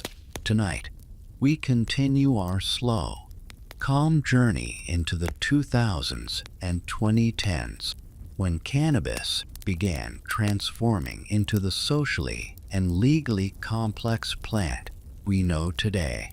Pull the blanket up a bit higher, adjust your pillow, maybe exhale slowly. Let's float together through this era of gradual legalization, cultural expansion, and scientific revelation. Early 2000s. Building on medical foundations. By the early 2000s, medical cannabis programs were gaining momentum across North America and parts of Europe. In California, Canada, and the Netherlands, patients began accessing cannabis under regulated programs. Conditions ranged from chronic pain and cancer to multiple sclerosis and epilepsy. The language of medicine reshaped the perception of the plant. Cannabis was no longer just a recreational indulgence or subcultural practice. It was now a legitimate therapeutic tool. This period saw a quiet but significant cultural shift. Patients, caregivers, and sympathetic doctors formed small, tight-knit communities. Social rituals of cannabis use, careful dosing, deliberate inhalation, and measured sharing remained essential, even in medical contexts. Cannabis consumption became a slow, intentional practice, reinforcing centuries-old habits of ritual, trust, and social cohesion. Cannabis culture expands visibly. Recreational use also grew slowly but steadily. Urban centers, college campuses, and artistic communities saw an increasing presence of cannabis in daily life. Social norms persisted. Small circles, trust-based sharing, gentle pacing, and respect for others' tolerance levels. Cannabis remained social, ritualized, and reflective, not chaotic or indiscriminate. In film, literature, and music, cannabis became more visible. Characters in novels or movies might be seen rolling a joint in an apartment, passing a pipe in a circle, or quietly meditating with a small bowl. Music genres like reggae, hip-hop, indie, and electronic continued integrating cannabis references, often as creative fuel or social bonding tools. Even as cannabis became more socially visible, legal pressures remained uneven. Federal prohibition persisted in the U.S., though state programs began offering legal access. Internationally, countries experimented with regulated use, medical programs, or decriminalization, creating a patchwork of legal landscapes. 2010s. Legalization momentum. By the 2010s, the global cannabis landscape began to shift dramatically. Several U.S. states legalized recreational use. Building on earlier medical programs, Canada implemented nationwide medical programs and eventually full legalization. European countries like the Netherlands, Spain, Portugal, and Germany offered varying levels of medical and recreational access. Uruguay became the first country to fully legalize cannabis at a national level in 2013. This era marked the slow transition from subcultural to mainstream awareness. Cannabis was no longer exclusively a beat, jazz, or countercultural plant. It became part of broader social, medical, and economic life. Despite increased visibility, traditional social norms persisted. Sharing remained a communal, trust-based act, and consumption remained deliberate and paced. Cannabis also became visible in professional contexts. Some workplaces acknowledged medical use, while research institutions expanded studies on cannabinoids, medicinal applications, and public health impacts. The plant's cultural and scientific significance intertwined in new, slow-moving ways. Science and the endocannabinoid system. Scientific research in this era deepened understanding of cannabis. The endocannabinoid system, previously mapped in the 1990s, became a central focus. Researchers studied how cannabinoids like THC and CBD interacted with receptors, influencing pain, mood, appetite, inflammation, and neurological function. Medical studies increasingly validated cannabis's role in treating conditions such as chronic pain, nausea, multiple sclerosis, epilepsy, PTSD, and even anxiety disorders. Cannabis transitioned from anecdotal therapeutic use to evidence-based medical application. Though social stigma lingered in some areas, this era also saw innovation in consumption methods. Beyond joints, pipes, and bongs, vaping, tinctures, edibles, oils, and topicals became more common. Yet, Even with technological evolution, the slow, deliberate, and social practices of cannabis consumption persisted. Ritual, trust, and pacing remained central to human experience with the plant. Cannabis in pop culture. Pop culture in the 2010s reflected the normalization of cannabis use. Television shows, movies, music, and online platforms often depicted cannabis calmly and humorously. Characters might meditate with cannabis, share a joint in a social circle, or experiment creatively. References were often subtle, sometimes educational, sometimes whimsical, but rarely chaotic. Musicians across genres incorporated cannabis themes into lyrics, videos, and performances. Reggae, hip-hop, indie, and electronic music all continued referencing cannabis as a creative and social companion rather than a mere party stimulant. Cannabis maintained its historical role as a slow, reflective, social, and creative enhancer. Social rituals and norms persist across decades and cultures. Certain social patterns persisted into the 2010s. Sharing and trust, offering the first puff to newcomers, sharing evenly, and respecting communal norms. Deliberate pacing, slow inhalation, measured doses, and attention to tolerance. Integration with social and creative activity. Cannabis remained paired with music, art, conversation, meditation, or introspection, privacy and discretion.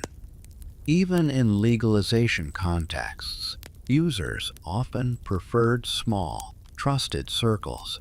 These enduring patterns connect modern users with centuries of cannabis tradition, from ancient Central Asia to contemporary global communities.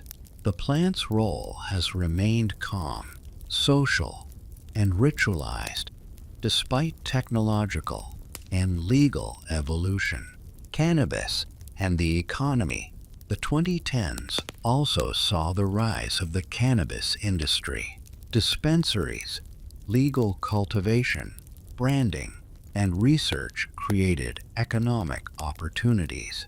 Cannabis transitioned from an illicit, subcultural commodity to a regulated, mainstream product in several countries. Despite commercialization, social and cultural rituals persisted. Users continued to value small circle sharing, deliberate use, and social bonding, resisting the temptation to treat cannabis purely as a commodity. This dual existence, economic visibility, and social ritual, mirrors centuries of cannabis history, slowly integrating into human society while maintaining traditional cultural patterns. Global spread and cultural adaptation. By the 2010s, cannabis had achieved near global recognition, though regulations varied widely. North America, recreational and medical legalization in multiple states and Canada. Europe, coffee shops, limited recreational use, medical programs, and pilot legalization projects. Latin America, Uruguay leading national legalization. Other countries exploring decriminalization or medical use. Caribbean, continued ritual, religious, and social use, now intersecting with tourism and commerce. Asia, traditional use persisted quietly. Some regions experimented with medical programs or tolerated small-scale use. Africa, slowly expanding medical research and localized cultural use. Despite legal diversity, cultural patterns remained consistent: slow, social, reflective, and trust-based consumption. Cannabis retained its ritualized, communal, and creative roles even in the modern, commercialized era. Modern social practices, even with legalization, the social etiquette around cannabis remains remarkably consistent. Offer the first puff to newcomers. Share evenly and respectfully. Pace consumption. Avoid overindulgence. Integrate use with music, conversation, art, or meditation. These norms reflect centuries of human adaptation to cannabis. Social rituals, trust, and deliberate pacing continue to define human interaction with the plant. Cultural reflections. Cannabis today is both familiar and complex.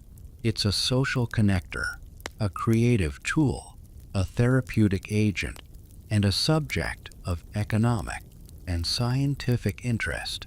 Despite visibility and commercialization, it retains the slow, deliberate, reflective, and social character humans have cultivated for millennia.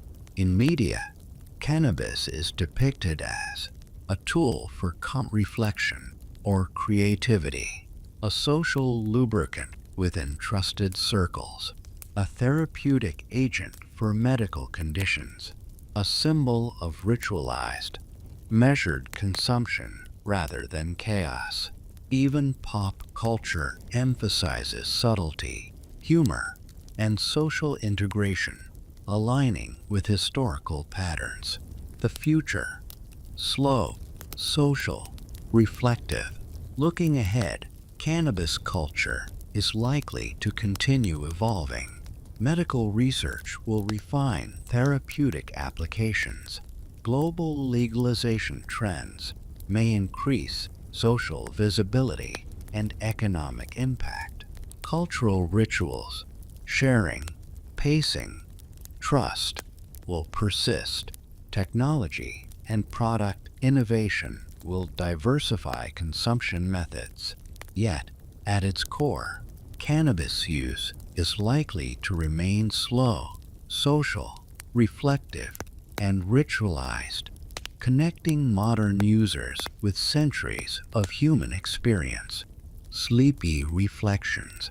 Cannabis history spans thousands of years, from Central Asia to the modern global era. Across cultures and centuries, the plant has been social, ritualized, and calming, rather than chaotic or hedonistic. Social norms around trust, sharing, pacing, and reflection persist even today. Science, medicine, law, and commerce have transformed visibility, but not the fundamental human experience of cannabis. From ancient nomads to contemporary users, cannabis remains a slow companion to thought, creativity, social bonding, and calm reflection. And there we pause in the contemporary era. Cannabis is legally recognized in multiple jurisdictions, socially visible, medically validated, economically significant, and culturally pervasive. Yet it retains the same slow, ritualized, and reflective qualities that have defined its human history for millennia. Part 8. The Modern Era, Global Normalization, Technology, and the Slow Evolution of Cannabis Culture.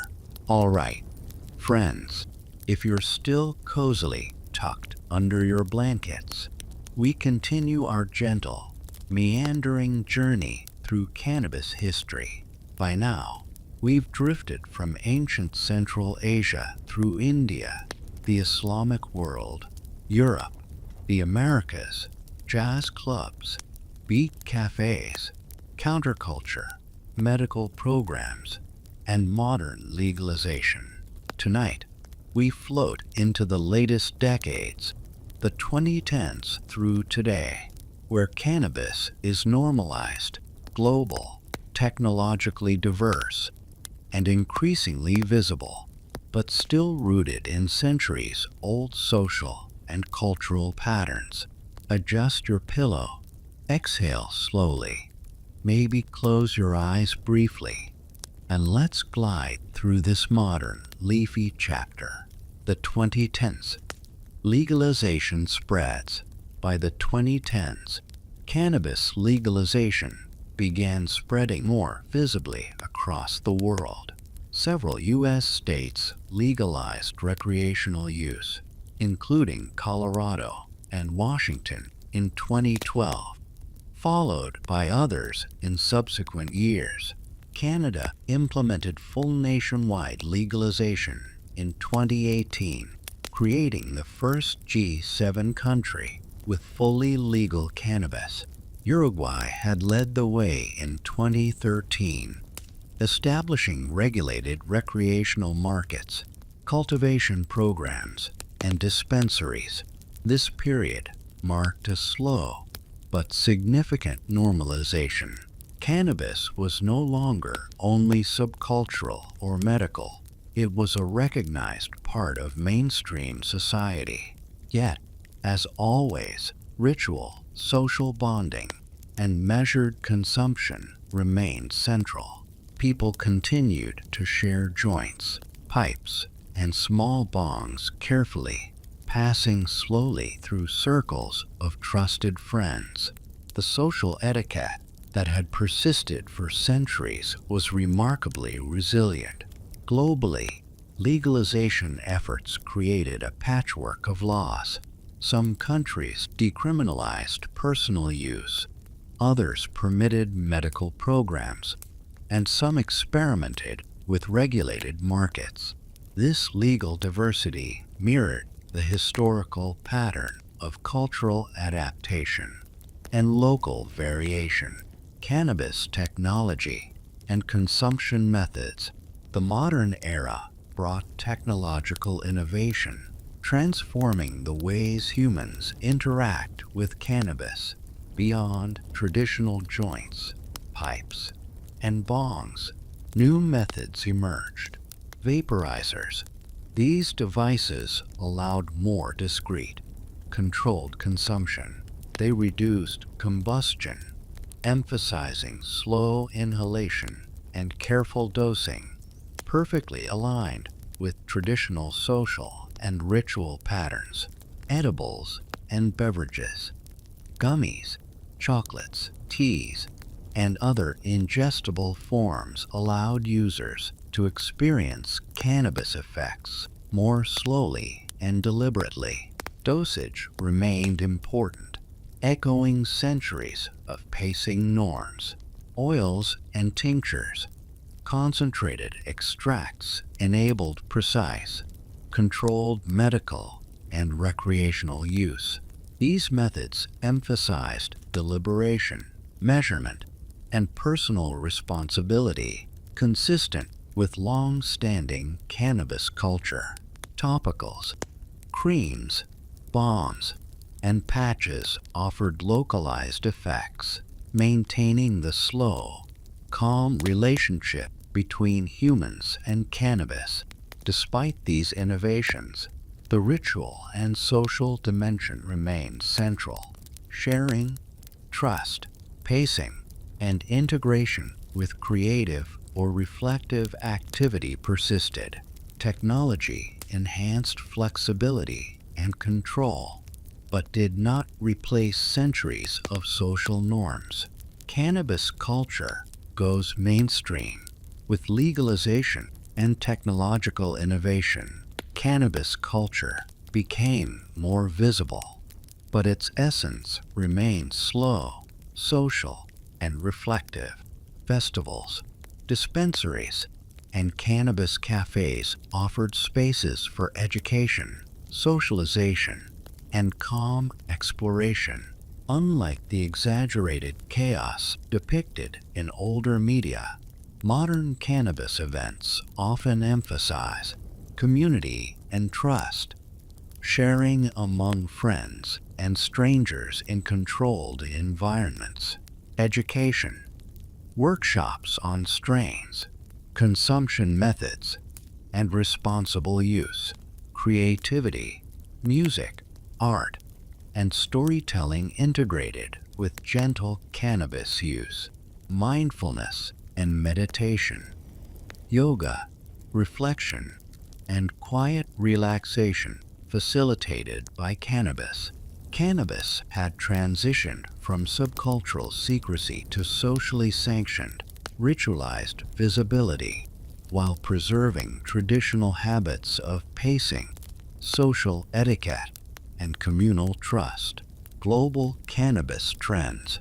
Cannabis use in the 2010s and 2020s reflects a complex tapestry of culture, legality, and social practice. North America. Recreational and medical legalization, dispensaries, festivals, and professional integration. Europe. Coffee shops, decriminalization, limited recreational programs, and robust medical research. Latin America. Uruguay and parts of Mexico and Colombia with regulated markets, cultivation programs, and public education campaigns. Caribbean. Ritual and religious use continues, intersecting with tourism and cultural heritage. Asia. Traditional use persists quietly. Medical programs slowly expand. Africa. Cultural and medicinal use grows alongside local research and commercial interest. Across continents, cannabis remains social, ritualized, and reflective, even amid commercialization and legalization. Cannabis and science. Modern science has significantly advanced understanding of cannabis. Researchers study cannabinoid pharmacology, THC, CBD, and minor cannabinoids, along with receptor interactions. Medical efficacy. Pain, nausea, epilepsy, multiple sclerosis, PTSD, and mental health. Safety profiles. Dosage, risk reduction, and harm minimization. Plant genetics, strain development, breeding programs, and chemical profiling. Science validates centuries of human experience.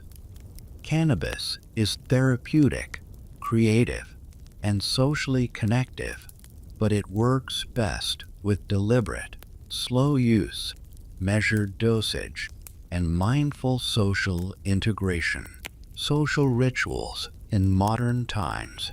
Even in a legalized, technologically advanced era, social rituals endure, offering first puffs to newcomers, sharing evenly and respectfully in circles, pacing consumption, whether through joints, vaping, or edibles, integrating with music, art, or conversation, maintaining cannabis's historical role as a social and creative facilitator, maintaining trust and privacy, even in public or regulated spaces. These enduring patterns link modern users to centuries of cannabis history, from ancient Central Asia, India, and the Middle East to jazz clubs, beat cafes, and countercultural festivals. Cannabis in contemporary media. Modern media portrays cannabis in diverse, often subtle ways. Film and television. Characters use cannabis calmly, reflectively, or socially, rather than as a chaotic plot device. Music. Artists across genres reference cannabis as a tool for creativity, social bonding, or relaxation. Digital culture. Social media, podcasts, and online communities provide education, discussion, and community, emphasizing responsible use. Documentaries and journalism focus on medical, legal, and cultural aspects, reflecting cannabis's complex modern role. Cannabis has become both visible and normalized, yet its social and ritualistic essence persists. The economic dimension. The modern cannabis industry is vast, encompassing cultivation, distribution, retail, research, and tourism. Despite commercialization, cultural norms persist. Deliberate, shared, and socially integrated use remains central. Even in commercial contexts, many users prioritize quality over quantity, selecting strains for specific effects. Social sharing, passing cannabis in circles rather than consuming alone. Mindful consumption, pacing, and measuring effects. The modern economy interacts with traditional culture, preserving centuries-old patterns even amid profit-driven markets. Cannabis and health. Modern awareness emphasizes responsible consumption, avoiding overuse and adverse effects. Understanding individual tolerance and sensitivity. Pairing cannabis with reflective, social, or creative activity rather than chaotic indulgence. Integrating medical and wellness knowledge into daily practice. These practices echo historical norms. Measured, deliberate, and socially bound consumption has always been central to cannabis culture. Global cultural integration. Today, cannabis is part of global culture in subtle, social, and ritualized ways. Festivals and community events. Music, art, and reflection integrated with responsible cannabis use. Social media and online communities. Shared experiences, tips, and education. Tourism and cultural exchange. Cannabis-related heritage, rituals, and practices shared across borders. Medical and wellness programs, integrating traditional and modern knowledge. Despite globalization, cannabis remains slow, social, and reflective, continuing patterns established over millennia. Contemporary observations.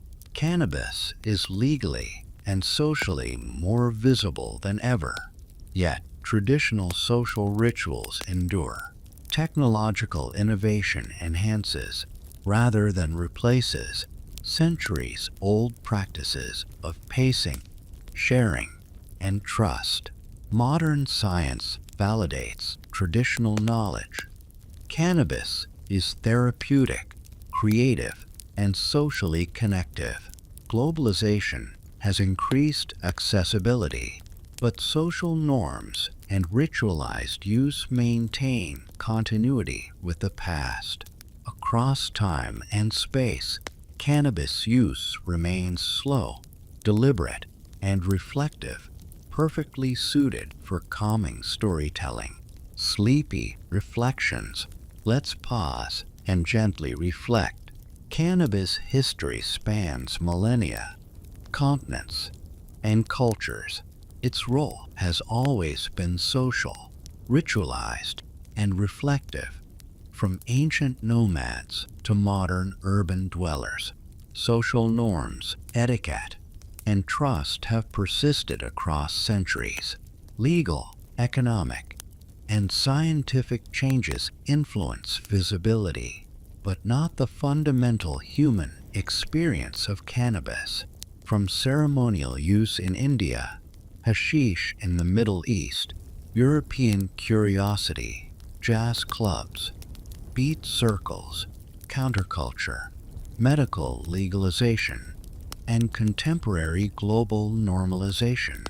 Cannabis has remained a slow companion to thought, creativity, social bonding, and calm reflection. And there we pause for part 8.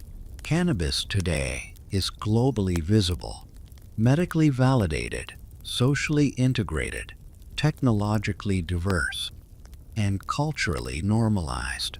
Yet it retains the slow, reflective, social, and ritualized qualities that have defined its human history for thousands of years. Part 9. The latest trends, cultural shifts, and the future of cannabis.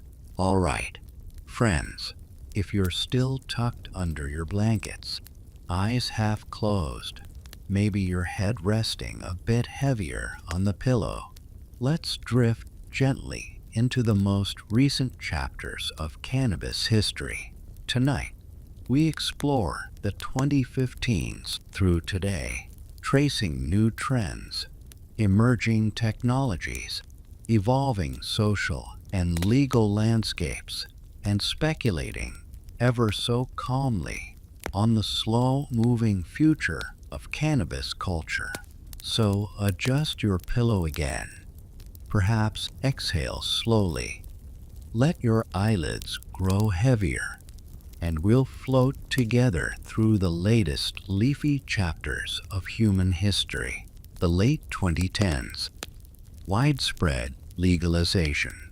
By the mid to late 2010s, cannabis legalization began to accelerate globally. The U.S. saw an increasing number of states legalize recreational use. Alaska, Oregon, California, Nevada, Colorado, and others. Canada legalized nationwide recreational use in 2018. Uruguay, as we discussed, had already been the first country to fully legalize in 2013. Europe remained a patchwork. The Netherlands maintained its famous coffee shops. Spain allowed private social clubs. Portugal decriminalized personal possession. And Germany, Italy, and other nations explored medical programs and pilot projects. Even as legalization spread, cannabis culture maintained its slow, ritualized character. People shared joints and pipes in circles, paced their consumption, and valued trust and discretion. Legal visibility did not erase centuries of social norms. It simply provided more publicly sanctioned spaces to practice them. Technological innovation. The modern era brought continued technological innovation in cannabis consumption, vaporizers, and e-nails. These allowed precise temperature control, slow inhalation, and discreet use. Users could experience effects gently, echoing centuries-old pacing norms. Edibles, beverages, and capsules. Consumers could now ingest cannabis slowly, measuring dosage accurately. Effects took longer to appear, reinforcing the ritual of patient, deliberate use. Oils and concentrates. Modern extraction techniques provided highly controlled dosing for both medical and recreational users. Topicals and transdermal patches. Slow-acting, discrete applications aligned with cannabis's historical role as a meditative, reflective, and functional companion rather than a spectacle. Even with technology, the core rituals persisted. Social sharing, trust, pacing, and reflection remained central to human experience with cannabis. The cultural mainstream. Cannabis became increasingly visible in mainstream culture, but not in a chaotic way. Popular media, music, festivals, and social spaces integrated Cannabis calmly and subtly. Music festivals. Cannabis remained a companion to music, creativity, and gentle social bonding. Users shared joints, passed vaporizers, and engaged in slow, reflective conversations. Television and film. Cannabis was often depicted humorously or meditatively, reflecting contemporary social norms rather than rebellion or excess. Literature, memoirs, essays, and novels explored cannabis use as part of reflection, creativity, or social cohesion, not as a central plot device.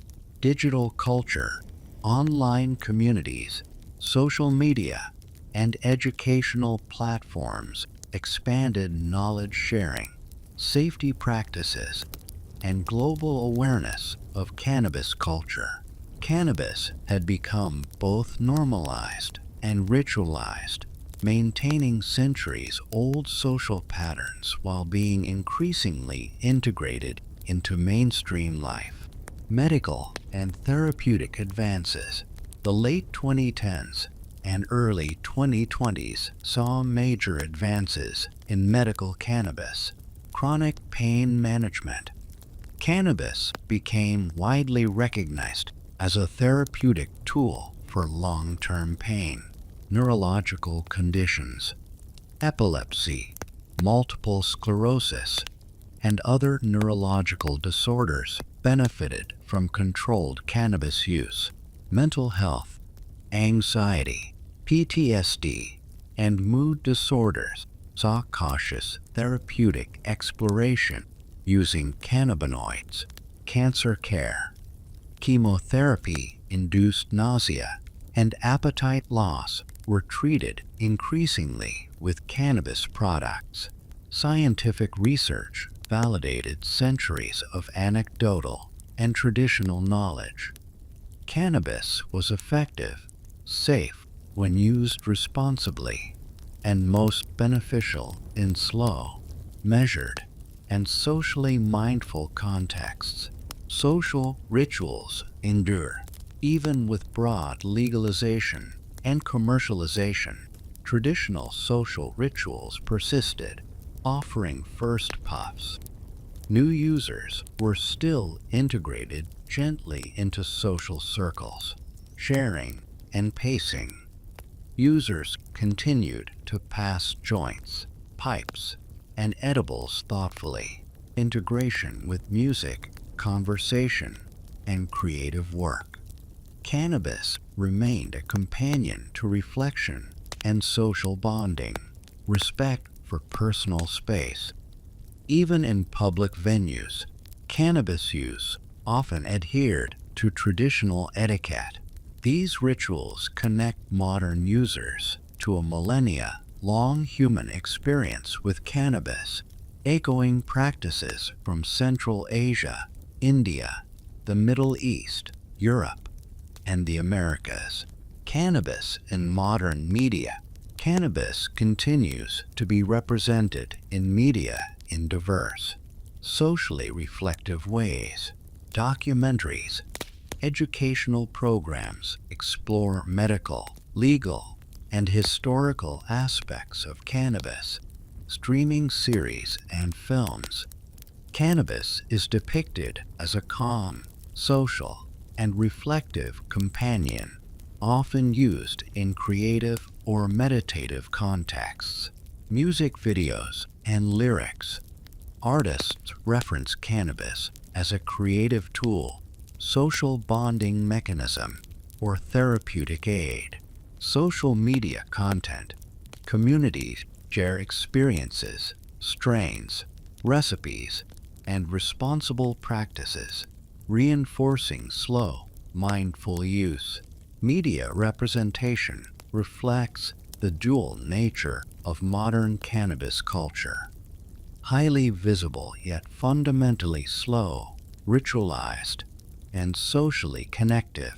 The cannabis economy. The global cannabis industry expanded rapidly, encompassing legal cultivation and distribution, retail and dispensary networks, tourism and experiential markets, research, technology, and innovation.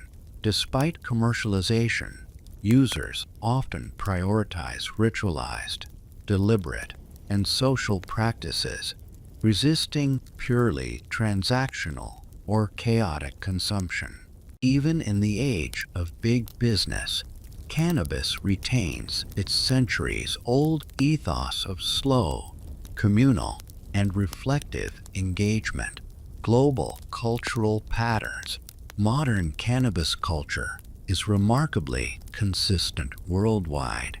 North America, legal recreational and medical use, dispensaries, festivals, and social integration.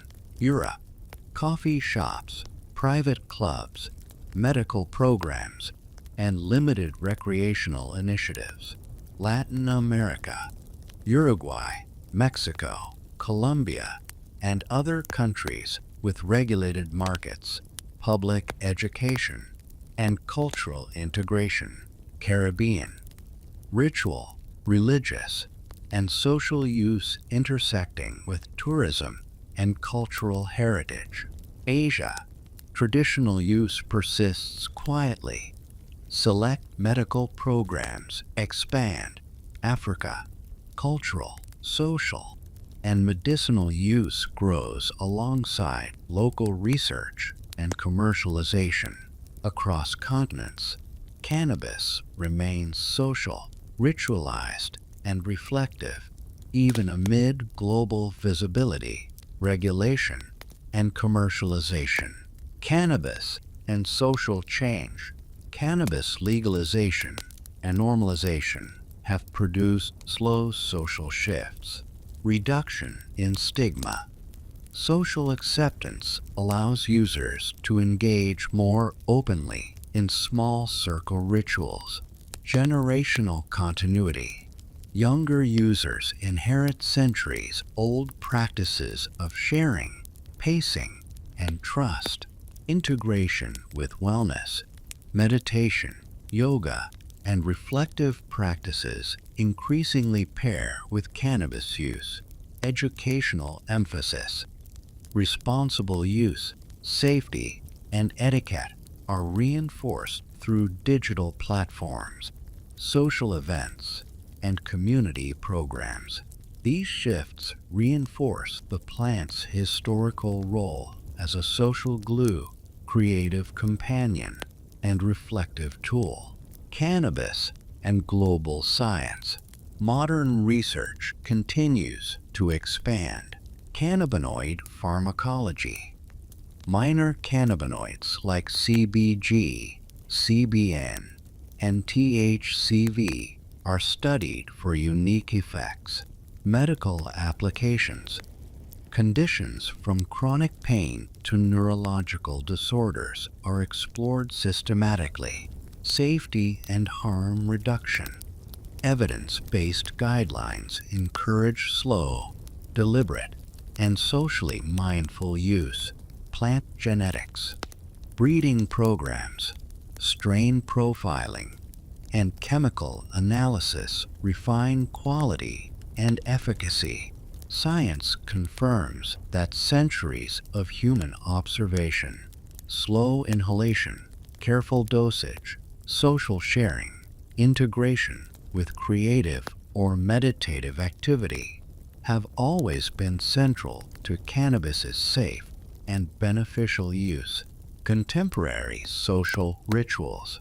Even today, traditional practices remain central. Sharing with trust. Social circles continue centuries-old etiquette.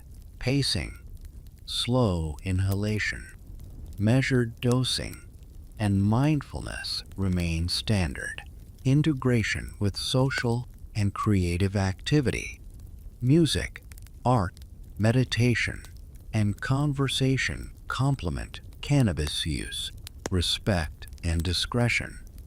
Even in legalized contexts, social etiquette remains important. Modern cannabis culture is a living continuum of centuries of human experience, blending ritual, trust, creativity, and social bonding. Cannabis in the digital era.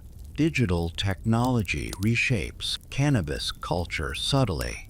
Online communities, forums, social media, and educational platforms share experiences, safety tips, and creative use ideas. Digital media, podcasts, videos, and blogs explore history, science, and culture calmly and reflectively. Virtual events, online tastings, creative workshops, and social gatherings replicate centuries-old social rituals in modern formats. Even digitally, cannabis culture emphasizes slow, thoughtful, and socially embedded use, continuing millennia-long traditions. The future of cannabis. Looking ahead, cannabis culture will likely continue evolving along slow, reflective lines. Medical innovation, new cannabinoids, delivery methods, and therapeutic protocols. Legal expansion, more countries and regions embracing medical or recreational legalization. Technological advancement, improved consumption devices, safety tools, and educational platforms. Cultural continuity, social rituals, pacing, trust, and integration with creative and meditative practices will endure.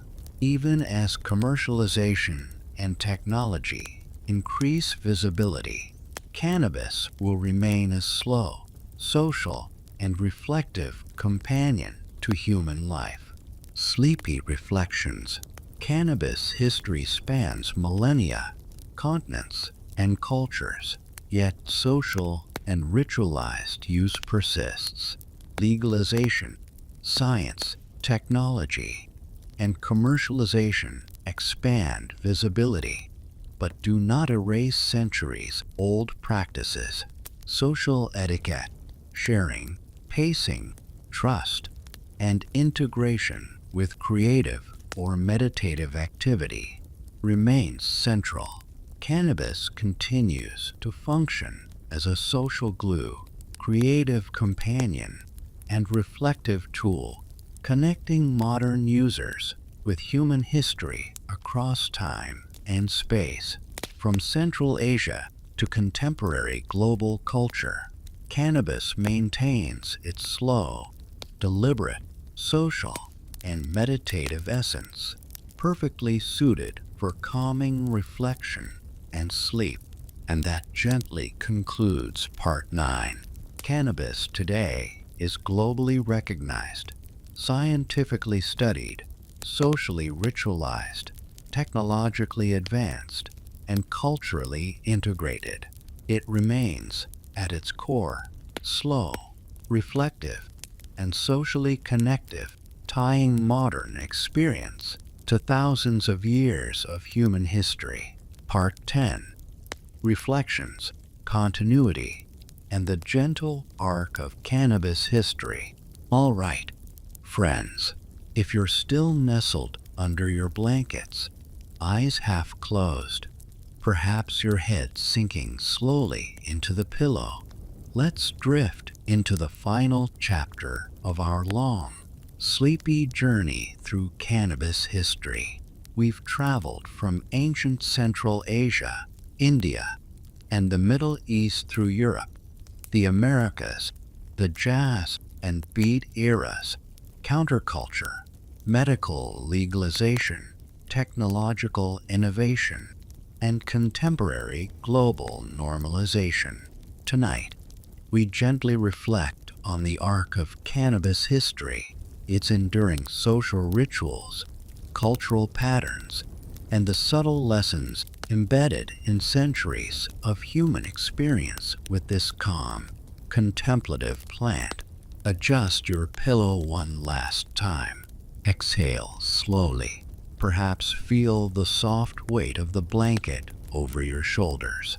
Let's drift gently through the last 5,000 words of our historical narrative.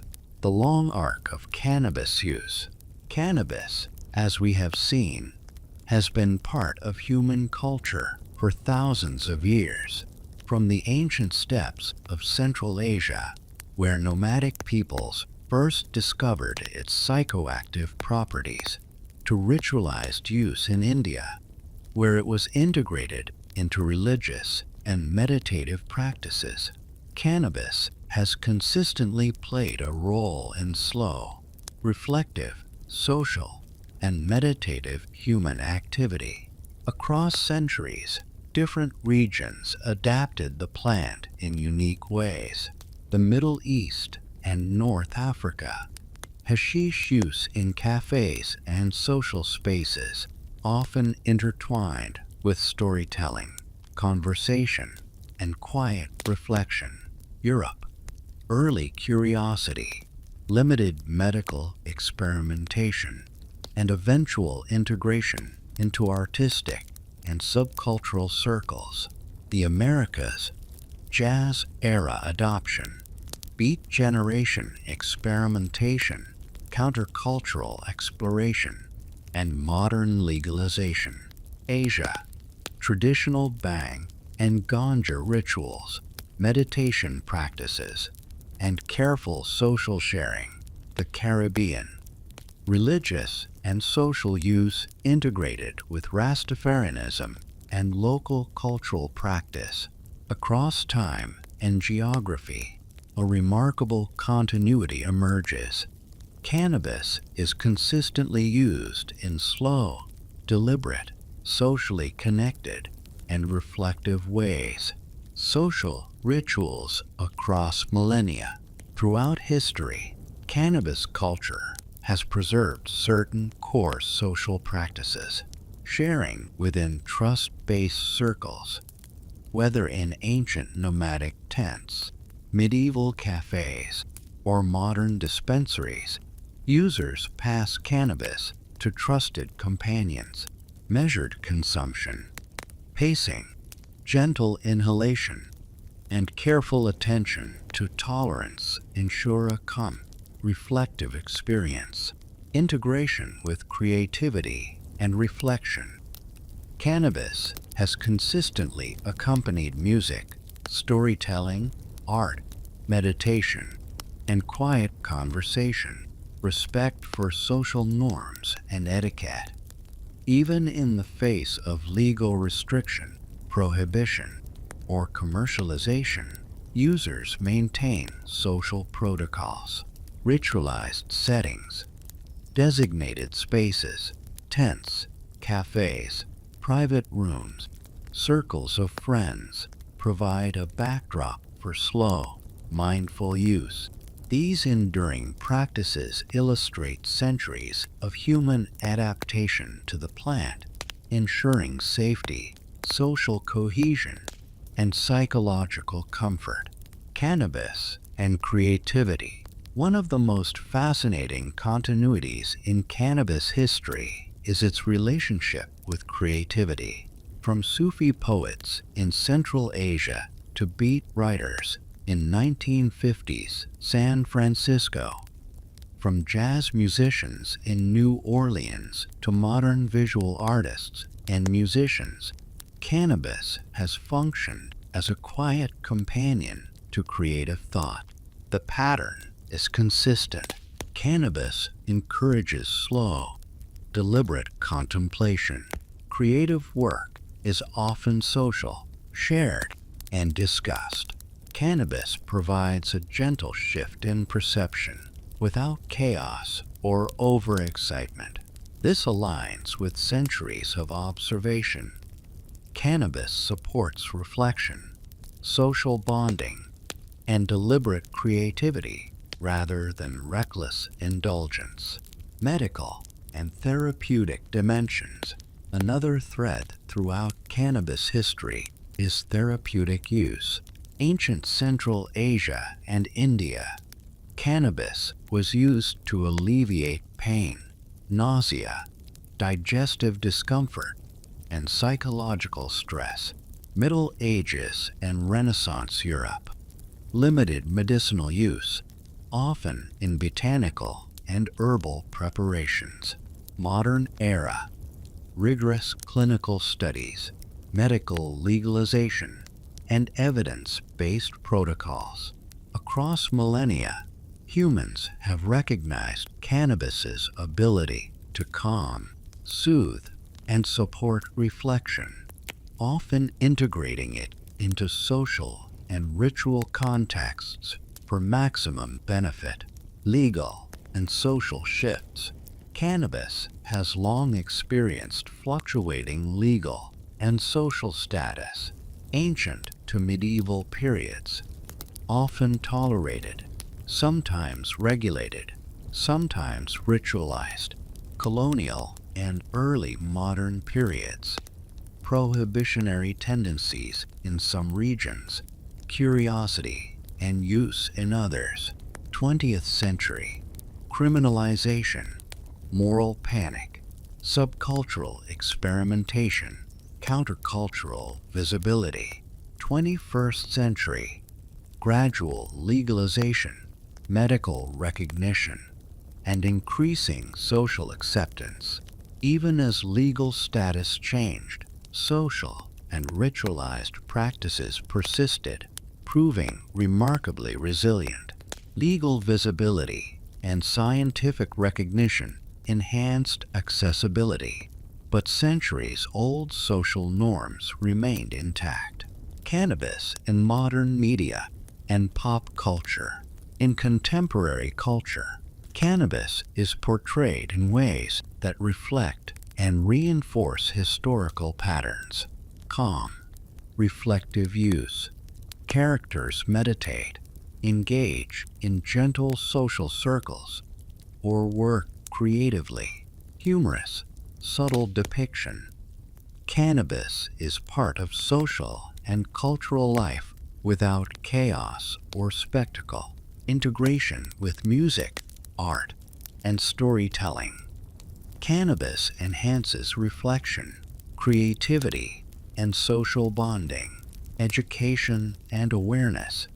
Documentaries, podcasts, online communities, and social media reinforce safe, slow, and socially mindful consumption. Modern media reinforces the centuries-old understanding that cannabis is a slow companion to thought, reflection, and social cohesion. Cannabis, technology, and modern social practices. Technological innovation has expanded consumption methods while maintaining traditional norms. Vaporizers, edibles, oils, and topicals allow precise dosing and slow, controlled effects. Digital platforms provide education, discussion, and community without disrupting centuries-old social rituals. Festivals, social clubs, and communal spaces integrate cannabis into slow, reflective experiences. Even in high-tech and commercialized contexts, cannabis culture emphasizes trust, pacing, social connection, and ritual continuity with millennia of human practice. Globalization and cultural exchange. The contemporary era highlights cannabis's global reach. North America. Legalization, medical programs, cultural festivals, and creative integration. Europe. Coffee shops, private clubs, medical programs, decriminalization, and pilot recreational initiatives. Latin America. Uruguay, Mexico, Colombia, and other countries with regulated markets and public education. Caribbean. Religious and ritual use persists, blending with tourism and local culture. Asia. traditional practices continue quietly. Medical programs expand. Africa, cultural, social, and medicinal use grows alongside commercialization and research. Globalization has increased visibility and accessibility, yet cannabis maintains its slow, ritualized, and socially connective essence worldwide. Social rituals, continuity across time. Even as cannabis becomes more visible and commercialized, traditional social practices endure. Sharing and trust. Social circles maintain etiquette and communal responsibility. Measured consumption, slow, deliberate inhalation or ingestion preserves calm, reflective experience. Integration with social, creative, and meditative activities. Cannabis complements music, art, storytelling, meditation, and gentle social bonding. Discretion and respect. Even in legalized contexts, traditional etiquette guides behavior. These practices connect modern users with a millennia-long continuum of social, creative, and reflective human experience with cannabis. Cannabis and reflection. At its core, cannabis history is slow and contemplative. Across time and culture, humans have recognized cannabis supports mindful social interaction.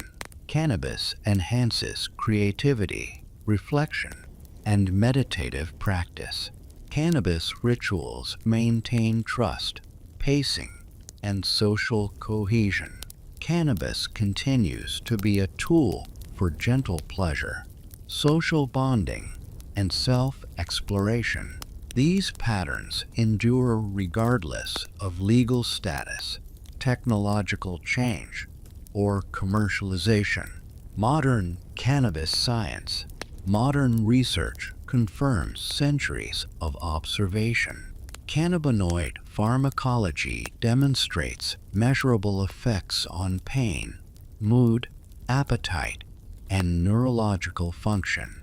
Medical efficacy validates traditional therapeutic use for pain, nausea, neurological disorders, and mental health conditions.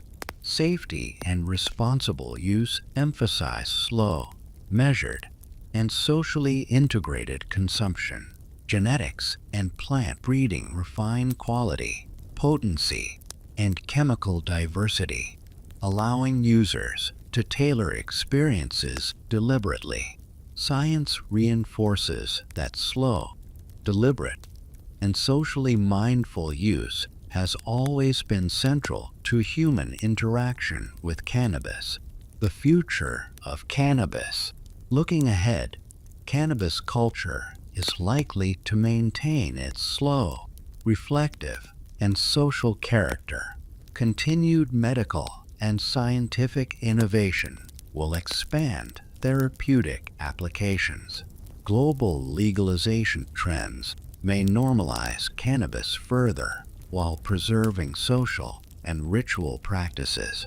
Technological development will allow precise, controlled, and diverse consumption methods. Cultural continuity. Centuries-old social rituals, pacing, and creative integration will endure. Even amid commercialization, cannabis remains a companion to reflection, creativity, and social cohesion, linking modern users with thousands of years of human experience. Sleepy reflections. A gentle summary. Let's pause and reflect gently. Friends, cannabis history spans millennia, continents, and cultures. Social rituals, sharing, pacing, trust, and reflection have endured across centuries. Cannabis has consistently enhanced creativity, social bonding, and meditative practice. Legal, technological, and commercial changes influence visibility, but rarely disrupt the core social and reflective practices. From Central Asia to modern global culture, cannabis remains a slow, deliberate, and socially connective companion. It is, and always has been, perfectly suited for calm reflection, gentle social interaction, and the slow passage of time, just right for sleep-inducing storytelling. And there we arrive at the conclusion of our 2.5-hour odyssey through cannabis history, from ancient rituals to contemporary normalization, from quiet meditative circles to global legal markets. The story of cannabis is one of slow continuity, gentle social bonding, and centuries of human reflection. As you drift off, imagine the long, winding paths through history, nomads sharing seeds on the steppes, Sufi poets inhaling smoke in quiet contemplation, jazz musicians passing a joint in New Orleans, beat writers reflecting in dimly lit cafes, patients carefully dosing in modern medical programs, friends sharing softly in contemporary festivals. All of these moments, across time and space, are linked by the calm, deliberate, reflective, and socially connective essence of cannabis, a plant that has traveled with humanity for millennia, quietly enhancing thought, creativity, social cohesion, and gentle pleasure.